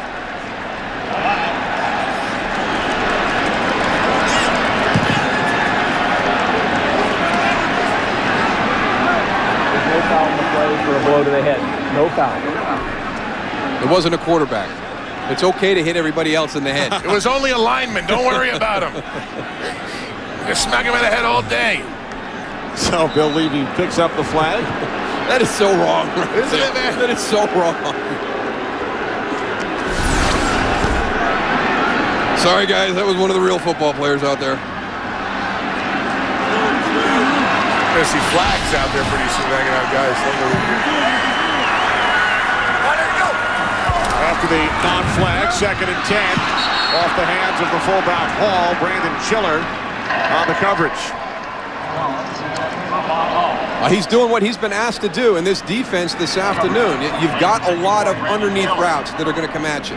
And in certain personnel groups, they want to get Brandon Chiller in place of A.J. Hawk because of his coverage skills.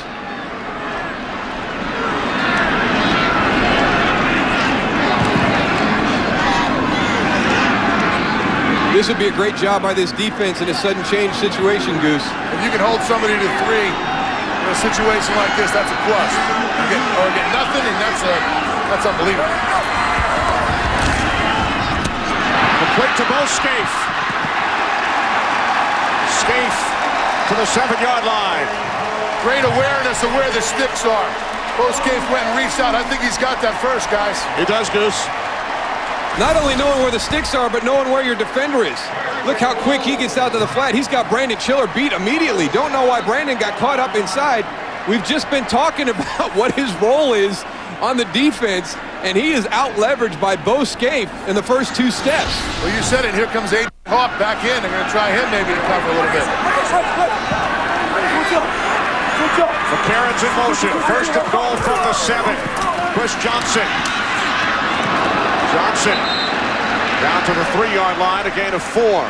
He's a tough guy. I mean, you think about a guy, and the one thing that he gets recognized about, he's the fastest guy at the combine. 4.24 on the 40, which is just unbelievable. But you watch him on film when he runs, he's not just an edge runner. He is very good between the tackles, and he's a tough guy. I mean, he finishes his runs. So he's not just about speed. It was great balance, too. Nick Barnett came up and whacked him. He stayed on his feet to get another yard. 2nd and goal from 3. Johnson again. Barnett came flying over the top. Well, Ryan Pickett is off to a great start in this second half. You know, this Green Bay Packer defense, Goose, you mentioned the fact, you know, they're getting a decent rotation now with some of those guys back in the lineup after that bye week. They're hanging in there against this Titan offensive line. Yeah, Pickett, Jolly, I'll tell you what, all those big guys inside are really doing a great job of running the ball. Now 3rd and goal from the 4. Collins to the end zone. Chiller made the play. No flag. Scaife, the intended receiver. Guys, that was 10 feet from that play. That should have been a flag in my eyes. He was all over, wasn't even looking back at the ball. Throw it, Goose. Reach in the pocket. See if you got anything in there. Wow.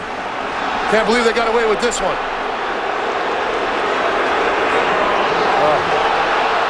Now the fans react as they ought to look at the replay on the video board. Harry Collins wanted a flag. But instead, a 22-yard attempt. Baronis hit from 31 and 25 earlier. From the right hash, Hendrick places it down. Baronis is 3 for 3. But the Titans are held to 3. And their lead is 6. So, how's my day look? Well, 9:30 to 1, you send funny pics to your wife. From 1 to 1:15, texting your son.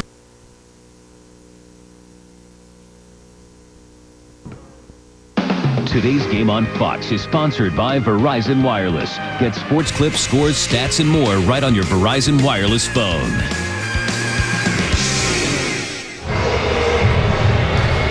Brandon Chiller fortunate that he was not flagged. Yeah, I think Goose, you're exactly right on this one. He does get there a good step early. Well, he never gets his head around either, and he's on the guy before the ball got there. Mike Heimerdinger's saying he's trying to tackle him. Look, he's wrapping him up before the ball's even there. Heimerdinger was screaming. I heard him here in the end zone, 50 yards away. He was going nuts.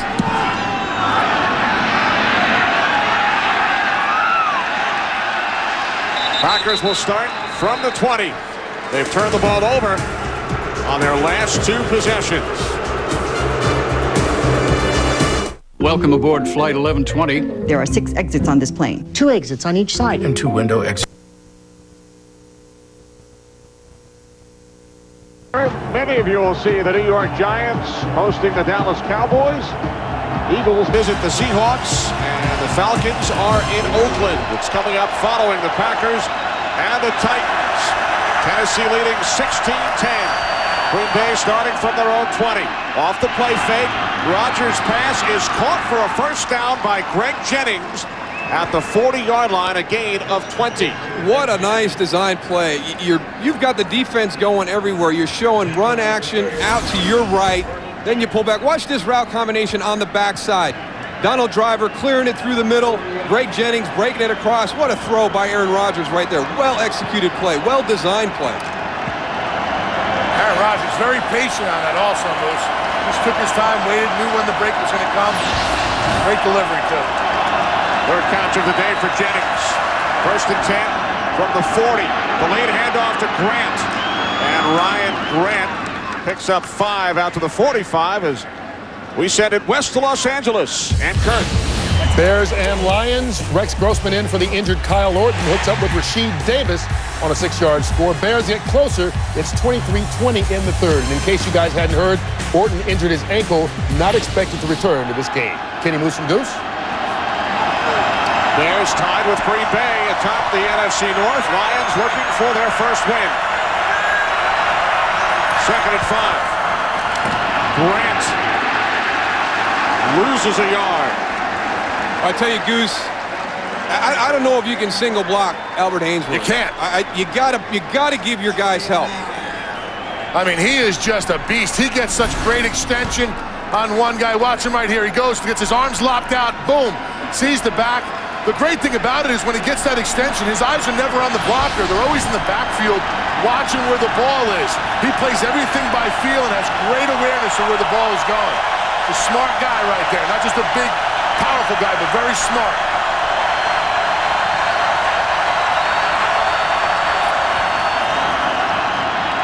Rodgers on 3rd and 6. Laying it in for Donald Driver. Aaron Rodgers showing a great touch. Nice soft touch, and Driver gains 45 yards. Well, as Vincent Fuller got up, he knew that it was on him. We'll take a look back and see what happened. See if Donald Driver just shook him loose with a great route. Donald Driver in the slot. Oh, there you go. Hey, Goose, remember the first half we talked about slants? Trying to bite on that little quick slant. These guys, they watch formation. They know what kind of route combinations come out. They're aggressive and they'll jump it. We saw a lot of slants in the first half. There's your slant and go. You called it too, Moose. You said it's coming.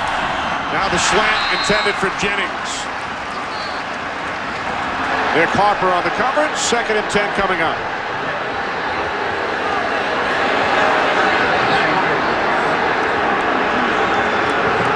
We got a couple times with guys going after it a little bit there. I think we had Corey Hall and Keith Bullock going after it. I've watched Greg Jennings and Cortland Finnegan duking it out. This is a very physical, tough game. I mean, two teams, very similar styles. And nobody's backing down either. Nobody.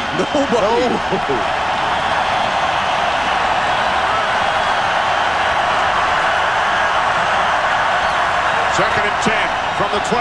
Off the play fake. Rodgers in trouble. Down he goes. Back at the 21-yard line, D.Ball with the pressure. Loss of 8. Yeah, you see Aaron Rodgers, he's looking back at the Jumbotron, trying to see what happened right there. He's just a second late getting out of this. The pocket starts to collapse. He waits a little bit too long, gets tripped up by his own guys. We talked about the width at both of those defensive ends, and they're cocked in, and they just pick a point, and it takes such a long time for those offensive tackles to get back to them that they really can't get their feet set. And that's exactly what's happening. That pocket is closing, and Aaron Rodgers is feeling like he has to escape, and there's nowhere to go. Play clock at 3.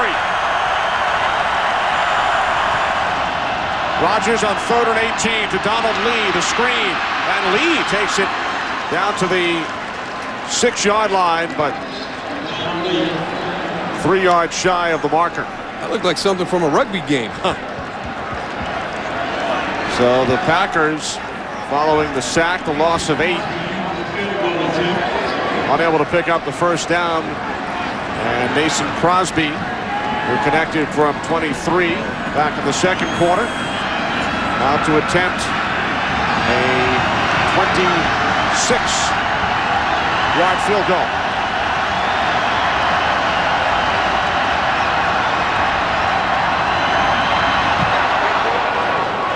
Packers back to within 3.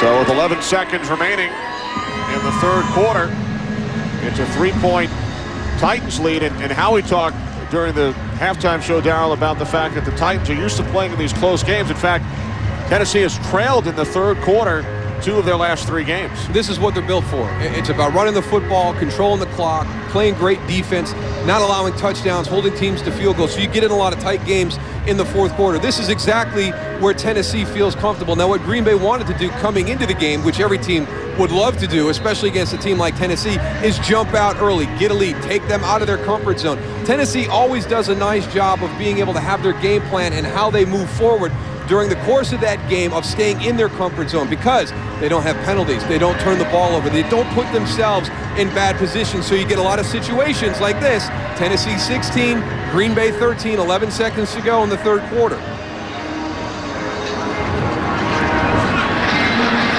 Titans coming off the short week. Monday night win here at home over the Colts. Packers have had 2 weeks to prepare. The big thing for Tennessee on that short week is they didn't have to travel. They didn't have to travel back from the Monday night game. They didn't have to travel to play on Sunday. So they had them both here on their home field. But, you know, the big thing, I think they've really answered that challenge of how are they going to handle the success from kind of knocking off the Indianapolis Colts, who've controlled the AFC South for the last 5 years. You know, they've got a 4-game lead in that division. They've come out and played with a lot of emotion today, knowing that the Packers were a tough team from the National Football Conference. Chris Carr on the return. Brought down at the 22. The Colts will be in action tonight against the New England Patriots. Titans 7-0. Jacksonville, Indianapolis, and Houston all tied at 3-4. Moose, I want to know what you think about the Giants-Cowboys game coming up after this. You know what, Goose, you know, there's been a lot of talk about what's going to happen with Brooks Bollinger. Is he going to play today? Are they going to stay with Brad Johnson? You know, watching the Giants last week against Pittsburgh get 5 sacks, you know, if Brad's mobility is down and you turn it into a dink-and-dunk game, I don't think the Cowboys can win. I think they've got to make a change at quarterback. I think we're definitely going to see Brooks. Chris Johnson. You guys both brought up the possibility of Brooks Bollinger replacing Brad Johnson when we worked the Cowboys game, the win over Tampa Bay last Sunday. 3 quarters in the books here in Nashville. It's the Titans leading the Packers by 3. Fox NFL Sunday will return after these messages and a word from your local Fox station.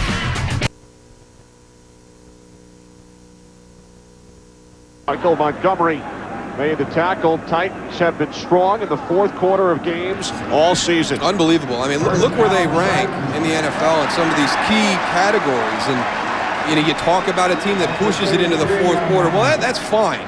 You know, you're going to have a lot of tight games. But when you play your fourth quarter like that, yeah, that's why you're 7-0. Turnover margin +7. I'll give you guys the opposing point of view. The Packers have scored the most points, 76.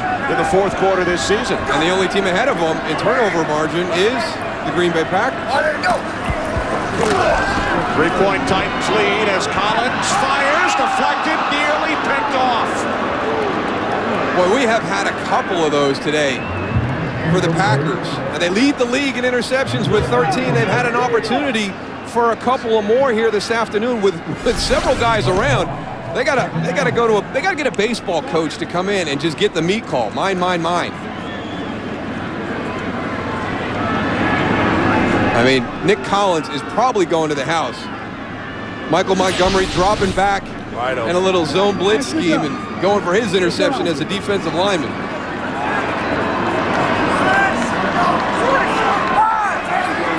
Four wide receivers set. 2nd and 10. Keep it on the ground with Johnson. Johnson across the 40 to the 41. 3rd down and 2 coming up for the Titans. Early fourth quarter. Each team with 1 touchdown of the game. 3rd and 2. It's another luxury with having an offensive line like Tennessee's does. You can come out and be aggressive on 1st down and take a shot down the field, have an incomplete pass and be 2nd and 10. Turn around and hand the ball off and get 8 yards. Put yourself in a 3rd and 2.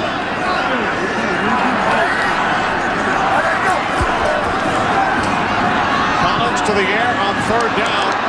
Brandon Jones, the intended receiver. No flags. Charles Woodson on the coverage. They challenge every single throw. Very rarely is one of your receivers running free in the Green Bay secondary. Brandon Jones coming out of the slot. Charles Woodson, that's a good no call right there. No, can't get that one, Kerry. Now, you should have had the one in the end zone. We'll give you that one. But that's a good no call there. They just do a great job of stoning people on the line of scrimmage and throwing everybody's timing off. Patrick punting from the 30. Takes a Titans bounce. All the way down to the 15-yard line. 44 yards on the punt and roll. There are many things to consider when it comes to purchasing. Packers trail by 3, start from their own 16-yard line. Still without left tackle Chad Clifton on the sidelines due to illness. And the Titans missing a couple of key defensive players, Kyle Vanden Bosch and Keith Bullock.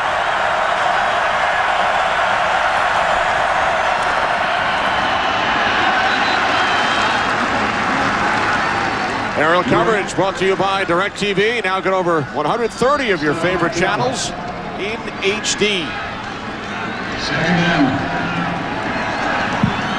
2 minutes in, fourth quarter here in Nashville.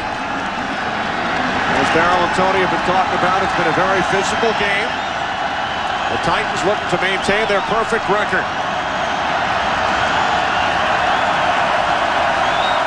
Bullock back on the field for Tennessee, 2nd down and 10. Rodgers nearly tripped. Now he throws and the catch is made by Donald Driver. So Rodgers nearly went down. He fires to Driver, 19 yards and a Packer 1st down. And we talked about his composure earlier in the first half, but here's another great example of it. His center steps on him, stumbles out, doesn't lose his composure, makes a great throw to Donald Driver. And again, this Green Bay Packer group of receivers, very good after the catch.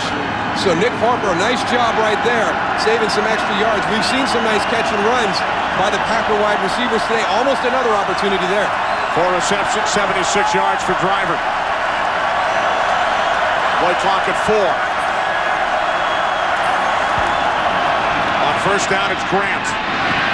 Grant unable to turn the corner. Javon Curse brings him down from behind. I don't like that play against this defense, Tony. I'll tell you what, they're so spread out there on the defensive line. It looks like it's good, but that guy right there, Jim Schwartz, I'll tell you what, he goes and develops defenses to go and fit his players. He finds out what a player can do well. I'll tell you what, that man right there will be a head coach in the National Football League. He was with us in Baltimore, extremely smart, very player-friendly.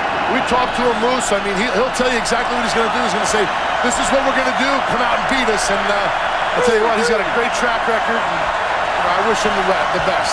His 8th year as the coordinator here in Tennessee. Rodgers looking to set up the screen to Grant, who dropped it. And the one thing he does, Tony, he makes everything, real simple. He doesn't kind of get into that coach speak and confuse you with different things. He's got a really good way of saying things very succinctly and to a way where a player hears it one time and he completely understands what he's trying to get across with his message. Well, if you can have players out on the field that aren't thinking, that are just reacting and using their athletic ability, they're going to play a whole heck of a lot better than if you're confusing them out there. And that's exactly what Jim Schwartz does.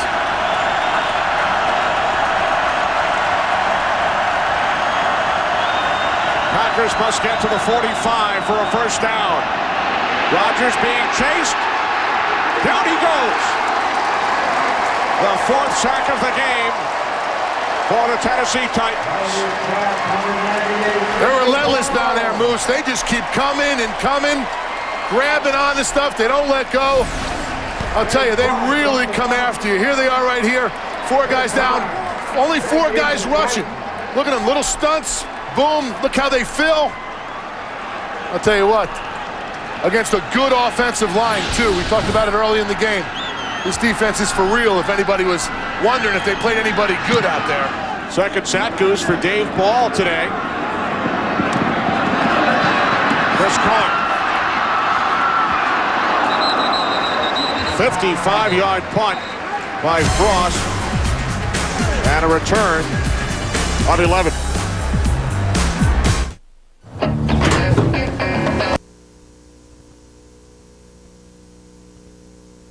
I'm sad.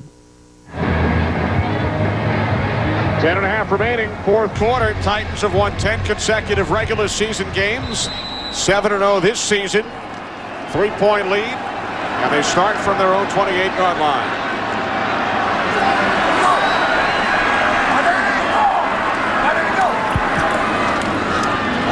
Collins to the air on first down. C.Johnson. Tackled by Brady Papinga after gaining 4. This is a nice play design here. You split Bo Scaife outside. You get your safety to come out in coverage. Take him inside. Have him crack the linebacker level. And then watch David Stewart, 76, kind of get out here. Little play on Aaron Campman, and then works to the outside. I tell you, he and Brady Papinga have been going at it all day long. There's been a couple of battles where the guys have been lining up from across from each other this afternoon that have just been a pleasure to watch. Papinga, 15-yard penalty earlier for his hit on Stewart. An adjustment by McCarron's unable to make the catch as we check in with Kurt Menefee. Chiefs scored on the Bucs on a trick play earlier, so how about turnabout? Ernest Graham, the running back, with a pass to Alex Smith, and the Buccaneers getting closer. It's 24-19 now early in the 4th quarter. Back to Kenny, Moose, and Goose. All right, thanks, Kurt. 3rd down and 6 for the Titans. Darrell, Tennessee averaging just 2.5 yards per play here in the second half. Hey, it's really turned into a defensive battle. Both defenses playing very, very well. 3rd down and 6, inside handoff. Did not fool the Packers. Justin Harrell, active for the first time this season. Activated yesterday. The Packers will get the ball back. One of the reasons that this defense is excited and feeling like they're back on track is they're getting guys back. Justin Harrell right there does a good job playing off, getting in, making the tackle. They've got some of their guys back into their defensive line rotation. It had gotten very thin a couple weeks ago. Even Aaron Campman had to go down inside and play tackle. He didn't like that too much, I can tell you. There you go. There's a punt. What a punt by Hendrick. Taken at the 9 by Will Blackman. Blackman finds a lane and brings it all the way back to the 30. Good return. 21-yard return by Blackman following the 60-yard punt by Hendrick. Take that, Eric King. All right, express options. But what if there was only one thing on TV? Now, what if the same thing were true with express shipping? No options. There. Well, with UPS, you have the options to control the speed and the cost. You can send it 2 days, by 3 tomorrow, even the same day. It's whatever speed you need. It's not just options, it's express options with UPS. Now, where'd I put that remote? I love steak mix. Enjoy your steaks, gentlemen. Is this it? You didn't order? Oh, valet's getting mine. I'm not a steak guy anymore, you know? There it is. Triple steak burrito. See, I'm more of a triple steak kind of guy. Oh. Taco Bell's new triple steak burrito. Steak, and more grilled marinated steak. There's steak night, then there's triple steak night. Triple steak guys, that's what we are. In here. There are many things to consider when it comes to purchasing a vehicle. Though lately, finding the right financing has become extremely important. And with 0.9% APR financing and great lease offers still readily available for qualified buyers, it's easy to put together the perfect deal on the Lexus RX you've been wanting. Learn more at your Lexus dealer. Special lease offers now available on the 2009 RX 350. It's the season's most dangerous mission. Get out of there! And one of them won't make it out alive. Michael, what's wrong? All new Prison Break tomorrow at 9, 8 Central on Fox. Today's game on Fox is sponsored by UPS. What can Brown do for you?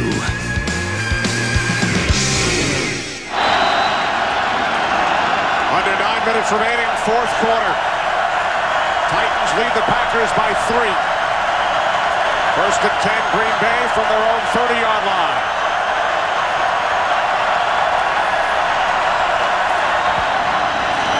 Rodgers hands it off, Ryan Grant.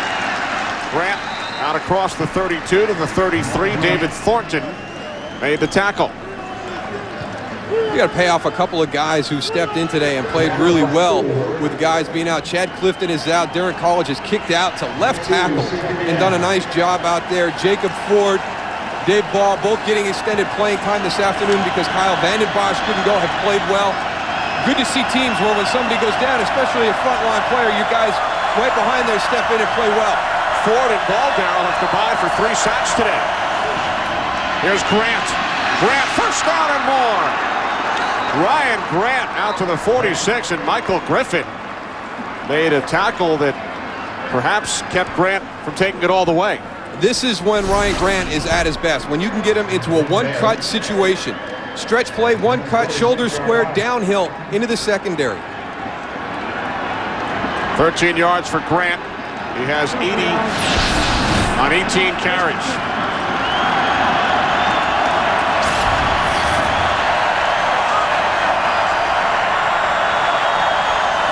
Donald Lee shifting into the backfield.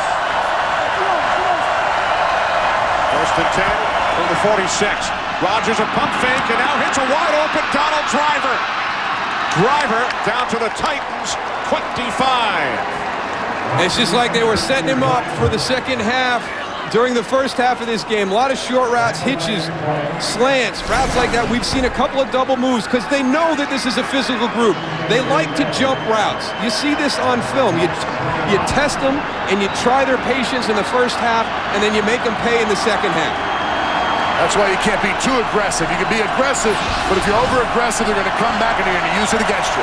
Driver over 100 yards for the first time this season. From the 25, Grant. And Grant brought down, no gain. Stephen Tulloch makes the tackle. Well, he is a good football player. Not one of those prototypical guys, a little undersized, but I tell you what, you get everything you can out of him. Right here in the middle, just a great sense for the ball. Able to find his way through the holes.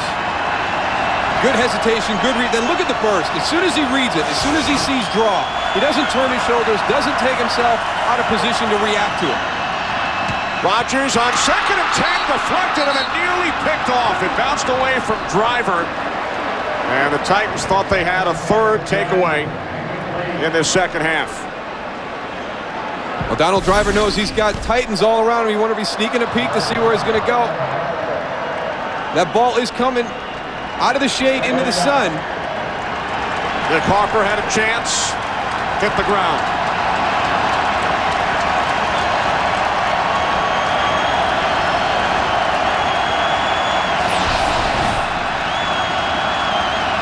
Third down and 10.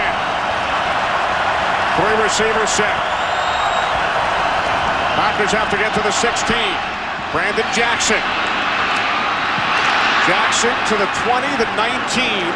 Tackled 3 yards shy of a first down, and now Mason Crosby will try and tie this game. Well, there's some of the decision-making of Aaron Rodgers right there. You've got a third down situation. You don't have anything open down the field, and your 3 wide receivers set. Check it down to Brandon Jackson. Let him push the pile, get it down closer to give Mason Crosby an opportunity to tie this game. Don't take points off the board by getting a sack, by throwing into coverage. Crosby 2 for 2 today. A 38-yard attempt from the right hash. Derek Frost is the holder. Frost puts it down, and Crosby's kick is straight through. With 5.5 remaining in the fourth quarter, we are tied at 16. There are many things to consider when it comes to purchasing a vehicle. Though lately, finding the right financing has become extremely important. And with 0.9% APR financing and great lease offers still readily available for qualified buyers, it's easy to put together the field goals by Mason Crosby, and with 5.5 remaining here in Nashville, this game is deadlocked at 16. Well, kind of the game we expected. You know, both of these teams have very good defenses. Tennessee Titans have done a good job forcing Green Bay to kick. They've had some big plays, but they haven't given up touchdowns, something that's worked well for them all season long. Chris Carr on the return, and Carr takes it out to the 34, and it's the kicker, Mason Crosby, who makes the tackle. Chris Carr has been a great addition. You asked Jeff Fisher about it when we had an opportunity to speak to him on Friday. And, you know, for a team that's built with this style of play, their MO is to run the ball, control the clock, play great defense, good special teams. To have somebody that gives you good starting field position, something they didn't have last year, Chris Carr has been a really great dimension, a great addition to this Titans team. Remember, Pac-Man Jones had been their return man, suspended last year, and they struggled in the return game, but Carr has been terrific. Titans have struggled offensively here in the second half. They've punted 4 times on 5 drives, and Collins has that pass batted back at him by Johnny Jolly. Goose, you'd be proud of the way they're playing right now. You know, they know that Carey's throwing the short pass. They're just getting up there, getting their hands up in those throwing lanes. Yeah, but if that ball hits you in the chest, you got to catch it, Jolly. Man, watch him right here. He goes, he jumps up, boom. I mean, you could have caught that one. Gonna show a little athleticism there. He got some air, though. He did.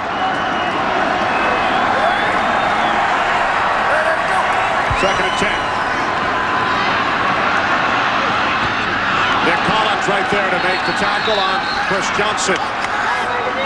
We've talked a lot about the Tennessee defense, but the Packers defense has done a very nice job today.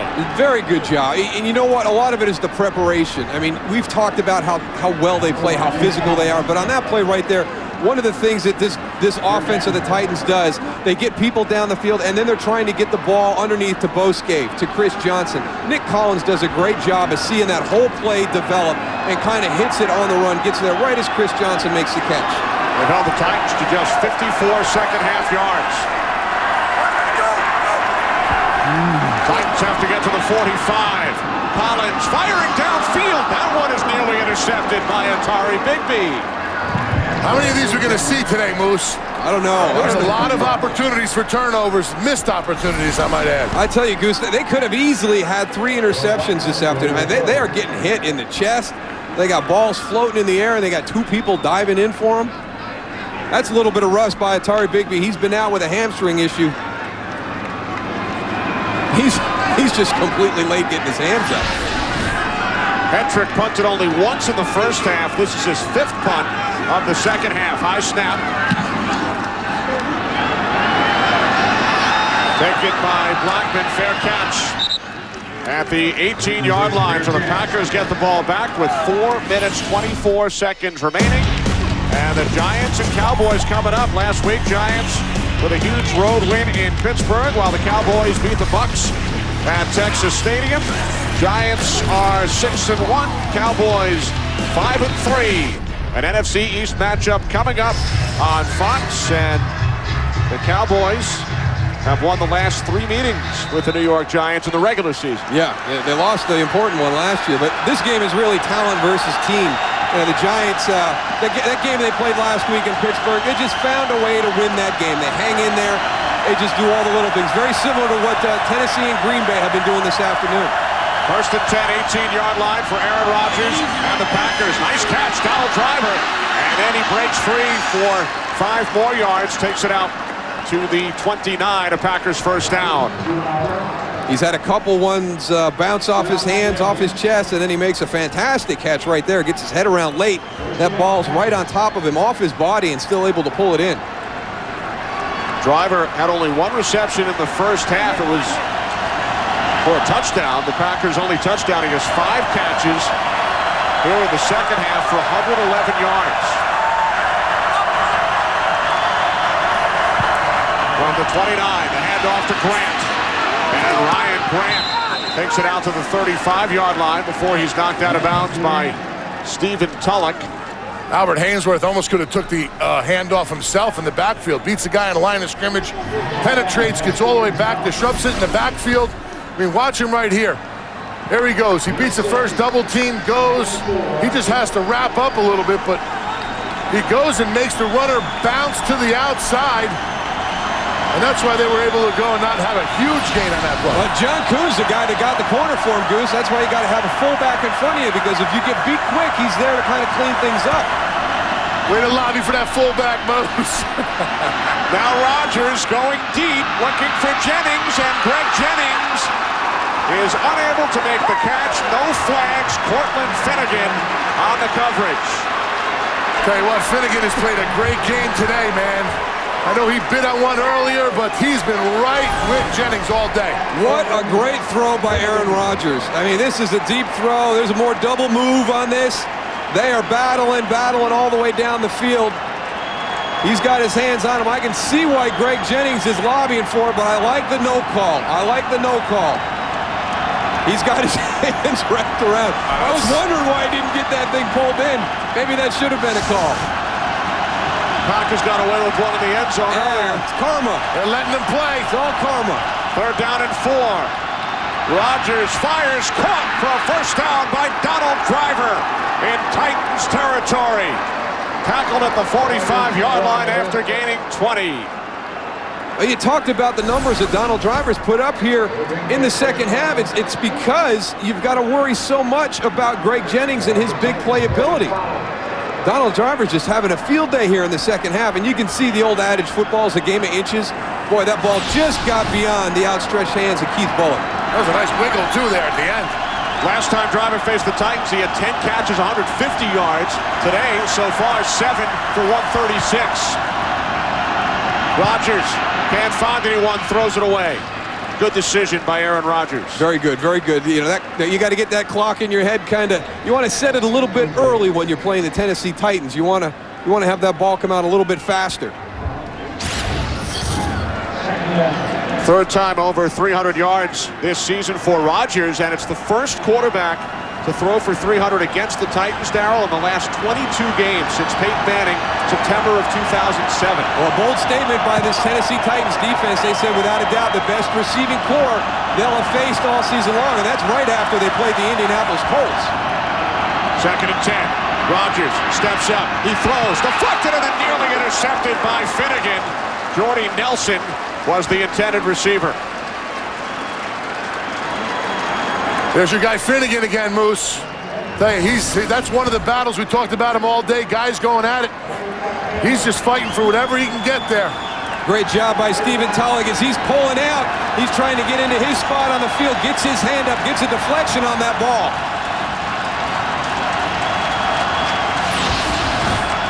Third down and 10. Packers must get to the 35 for a first. 2:39 remaining in a tie game. Rodgers dumps it off. Jackson, and Jackson's tackled by Tulloch at the 42. Pressure up the middle on Rodgers. He had to get rid of it quickly. As we check in with Kurt Menefee. Kurt? Lions had a 10-point lead in Chicago, but they are the Lions. Rex Grossman with a touchdown on the quarterback sneak. It's 27-23. Bears trying to keep the Lions winless on the season. Kenny, Moose, and Goose. All right, thanks very much, Kurt. Clock winding down here in Nashville. And we hit the 2-minute warning. 4th and 7 from the Titans' 43 in a tie game.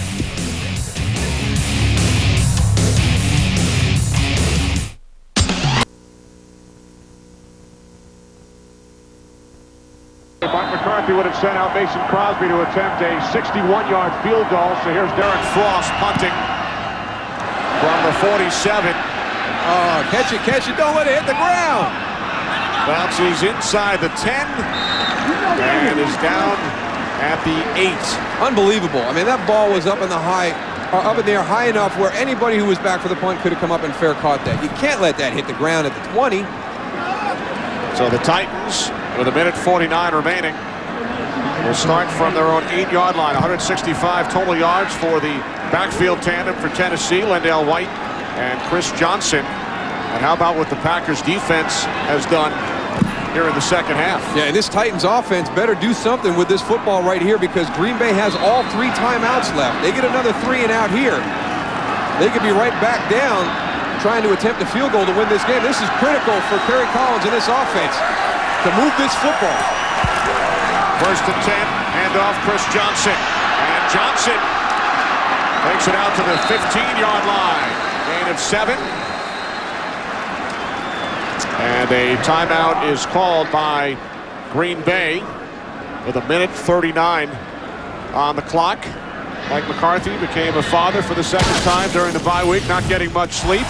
On the road here in Tennessee, Donald Driver with a touchdown in the 2nd quarter, but the Titans came right back. C.Johnson running it in from 3 yards out. That was a nice response on that drive right there. And then the defenses have kind of taken over here in the second half. Green Bay really set the tempo, and it's been their wide receiver group. The Titans were nervous about it. They have a lot of respect for this Green Bay wide receiver set, and they've shown why. They've had a huge afternoon here in the second half. Donald Driver and Greg Jennings putting up some big numbers.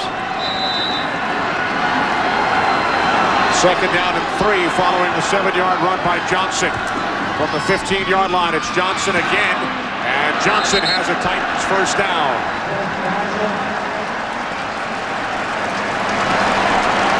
That's a difference in the mentality right there. This Titan offense, they're just trying to get that 1st down to get into overtime. Again, they're talking about a 4th quarter team. Now they get to play one more.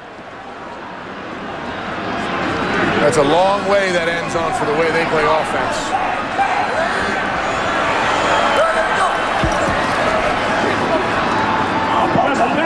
Collins to McCarrons. Justin McCarrons makes the catch at the 40.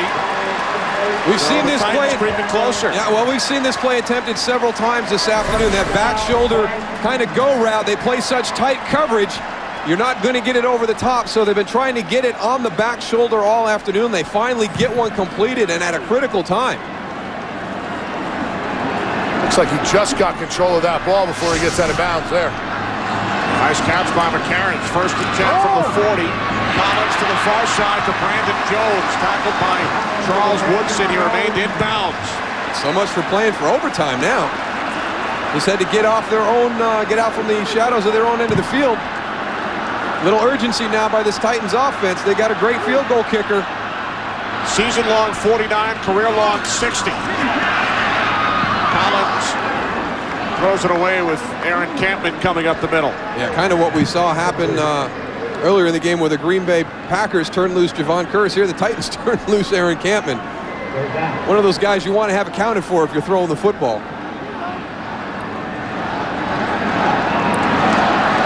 Now a 3rd down and 2. Titans from their own 48-yard line. 37 seconds remaining. 4th quarter.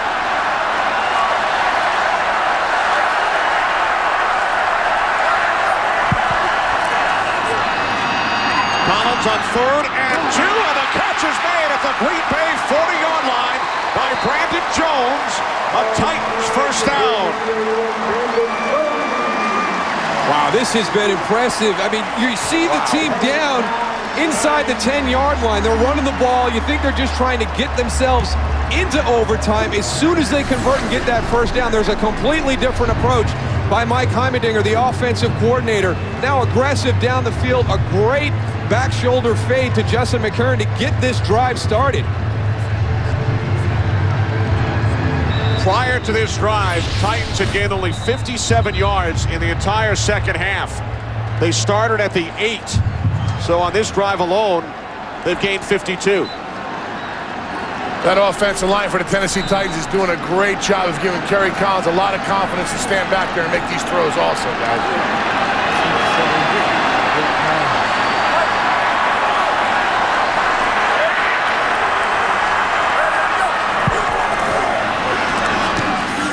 Collins, near side McCarron's. And now the Titans are in field goal range for Baronis. They'd like to get a little bit closer. Well, you'd love to make it as easy as you can, but with that one, they've gotten well into Rob Baronis' range right now. They're probably right on the edge of it prior to that snap. What an impressive drive by this Titans offense with everything on the line. Line of scrimmage, the 32. Second down and 3. Chris Johnson inside the 30, down to the 29.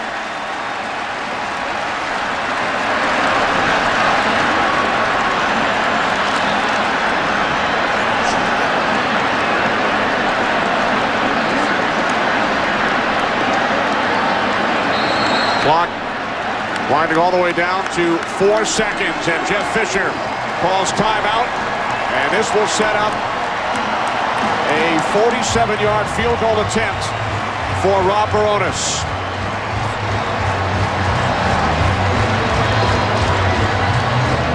Welcome to Nashville. For those of you just joining us, Kenny Albert, Darryl Johnston, Tony Siragusa, the 7-0 Tennessee Titans setting up for a potential game-winning field goal. They started this drive on their own 8-yard line. Rob Baronis, who is 3 for 3 today, comes out to attempt a 47-yarder. And what we thought the Tennessee Titans were doing was just trying to convert a first down to get into overtime, starting out backed up at their 8-yard line. As soon as they got that first down, they kind of changed gears, hit a big pass to Justin McCarron's. Boom, boom, boom, right down the field, right to this spot to try and hit this game winner. Craig Hendrick is the holder. And now a timeout called by the Packers to ice Baronis.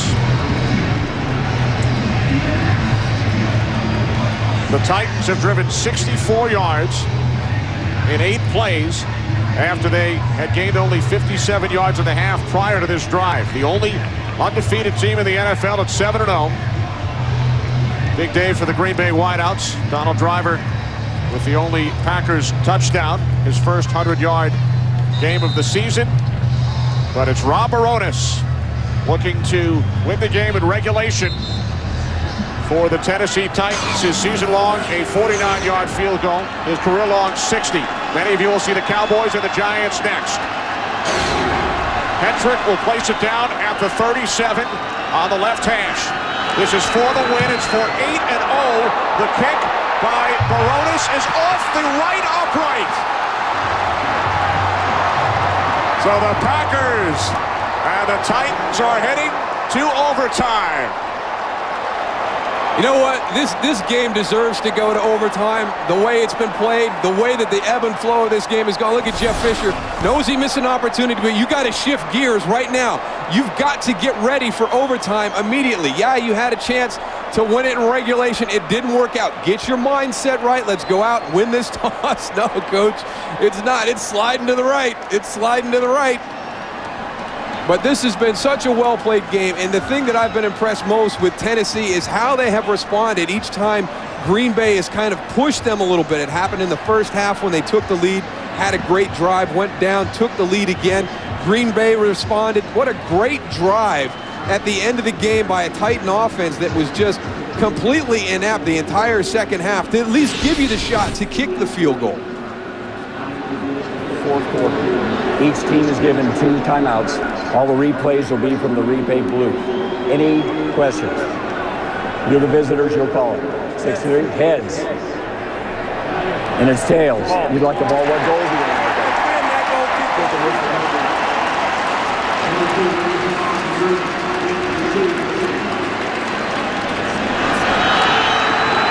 the second miss of the season for Baronis. Off the right upright. Overtime is next. At Southwest Airlines, we don't charge fees on the first check bag or the second.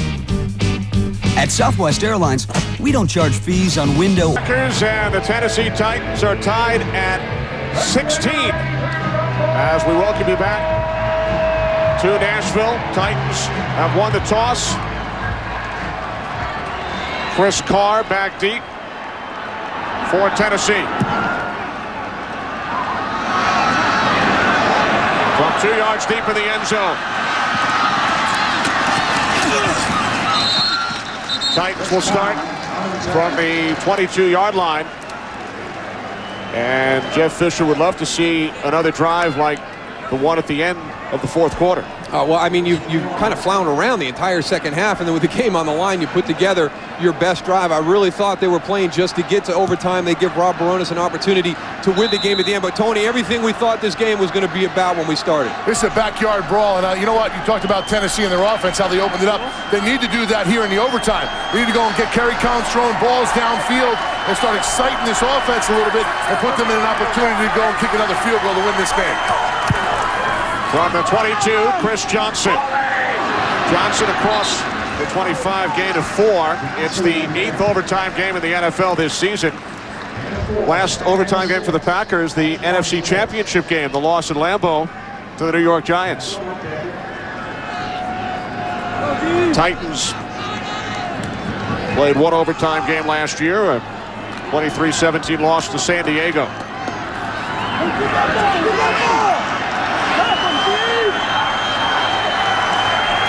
Three wide receivers, second down and 6. Collins' pass was tipped. Ryan Pickett got a piece of it, so 3rd and 6 coming up for Tennessee. I agree with you, Goose. It's kind of back to what they were doing prior to that last drive. I mean, on that last drive, as soon as they converted and got the first down, kind of got out of the shadow of their own end of the field, they took a shot down the sideline and hit Justin McCarron. They come out in this drive and they kind of go back to what they were doing up until that drive. And the Packers defense knows that they're going to come out and do this, and that's exactly what they're playing to. They're playing to the short passes, running to the ball, getting their hands up. They need to go downfield in order to get some yardage. Titans have to get to the 32, Goose. They do, as the pass is caught by Johnson, and Chris Johnson takes it all the way out to the 41-yard line. They needed 6. They pick up 16. Here's a good play design. Justin McCarron is the guy who had the big play to start that drive to almost get the game-winning field goal. Comes in motion, so they get him off. When he releases to the inside, watch, the linebacker's going to pick him up as he comes across. Now that turns that whole area of the field loose. Look at the amount of room that Chris Johnson has to work with. Just a nice little design with the release and the motion to confuse the coverage. First and 10, 42-yard line. Chris Johnson. Johnson across midfield. And Johnson finally tackled by Nick Collins after a gain of 14. He takes him down to the Green Bay 44. Well, he is explosive. He is explosive. And there it is again. It's not just to the outside. You talk about his breakaway speed, but he is not just an edge runner. He's got a great feel. He presses, good patience, gets back inside, and he's physical when he runs between the tackles. Johnson down to the 42. And for our viewers, we are going to keep you here in Nashville as long as possible, but we will get you to the kickoff of the late games.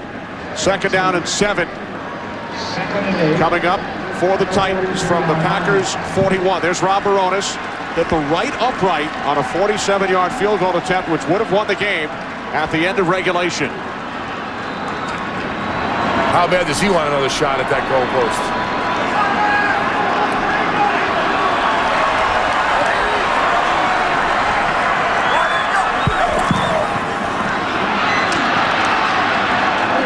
Down to the 38-yard line. And L.White tackled by Nick Barnett. Third down and 4. Kind of in that area of the field where it's a tough choice. You know, Rob Baronis, you know, he has got a good leg, but you know, he didn't hit that one on that last field goal very good. So, you know, you don't get a true gauge. You got to go to your special teams coach right now, figure out what his distance was as the game was starting.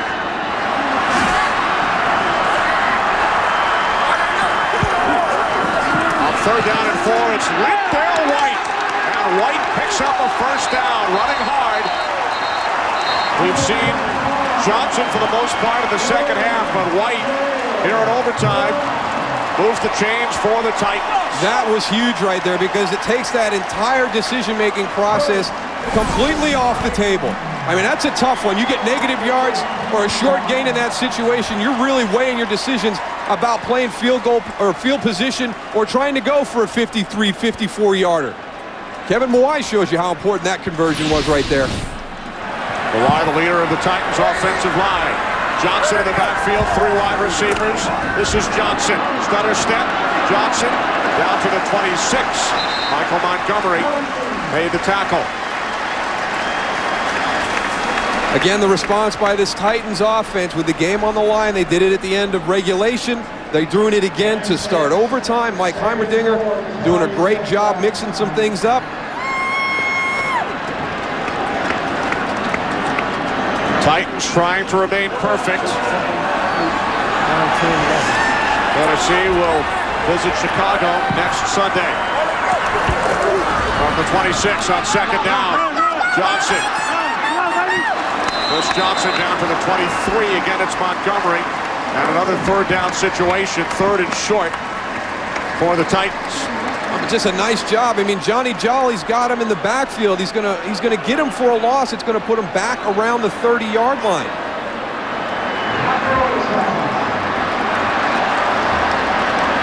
On 3rd down, Titans have sent out the field goal unit. For those of you in the home markets of the late games, you will soon be leaving us, and we will switch you to the start of your game. So in case anything goes wrong, Titans send out the field goal unit. On 3rd down, it will be a 41-yard attempt. And now the Packers use their first timeout of overtime. Moments ago, at the end of regulation, Baronis for the win from 47 off the right upright, sending this game to overtime. Great job by our entire crew today, led by producer Barry Landis, who was with us over the first half of the season. He's done just an outstanding job. Our director, Michael Frank, associate directors Fran Morrison and Jeremy Green, associate producers Chirag Devaskar, technical producer Eric Steinberg, technical director Chris Castro, senior producer of Fox Sports is Bill Brown, the executive producers Ed Gorin and David Hill. Tim done with our audio. 41-yard attempt for the win. From the left hash, Baronis. This time, nails it.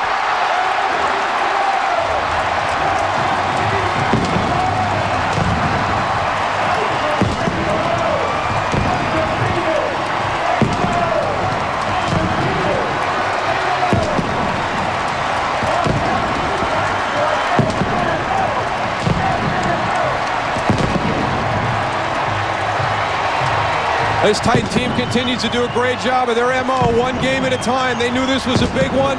This is a talented Green Bay team. They've gotten healthy over the bye. What a great job responding by Tennessee after that emotional game against the Colts Monday night. And the way this whole thing played out, just a great ebb and flow to the game. They stepped up and made the plays when they had to. I'm really impressed. I mean, this speaks volumes to me. This says more for me about this Titans team than the victory over the Indianapolis Colts last Monday night. The Tennessee Titans make it through the first half of the regular season perfect. 8-0 record for the Titans. Packers drop to 4-4. For Moose and Goose, this is Kenny Albert saying so long from Nashville. The second game of our doubleheader is coming up next. All right, so congratulations to the Titans. They get the win in overtime to go to 8-0 on the season. I do believe Michael Strahan picked them as his pick in the pregame show. But now it's time to get you to the late game, second half of our Fox NFL Sunday doubleheader. TB said he picked them too. All right, we'll find out later on in the OT, but right now here's kickoff of game 2 of our Fox NFL Sunday doubleheader.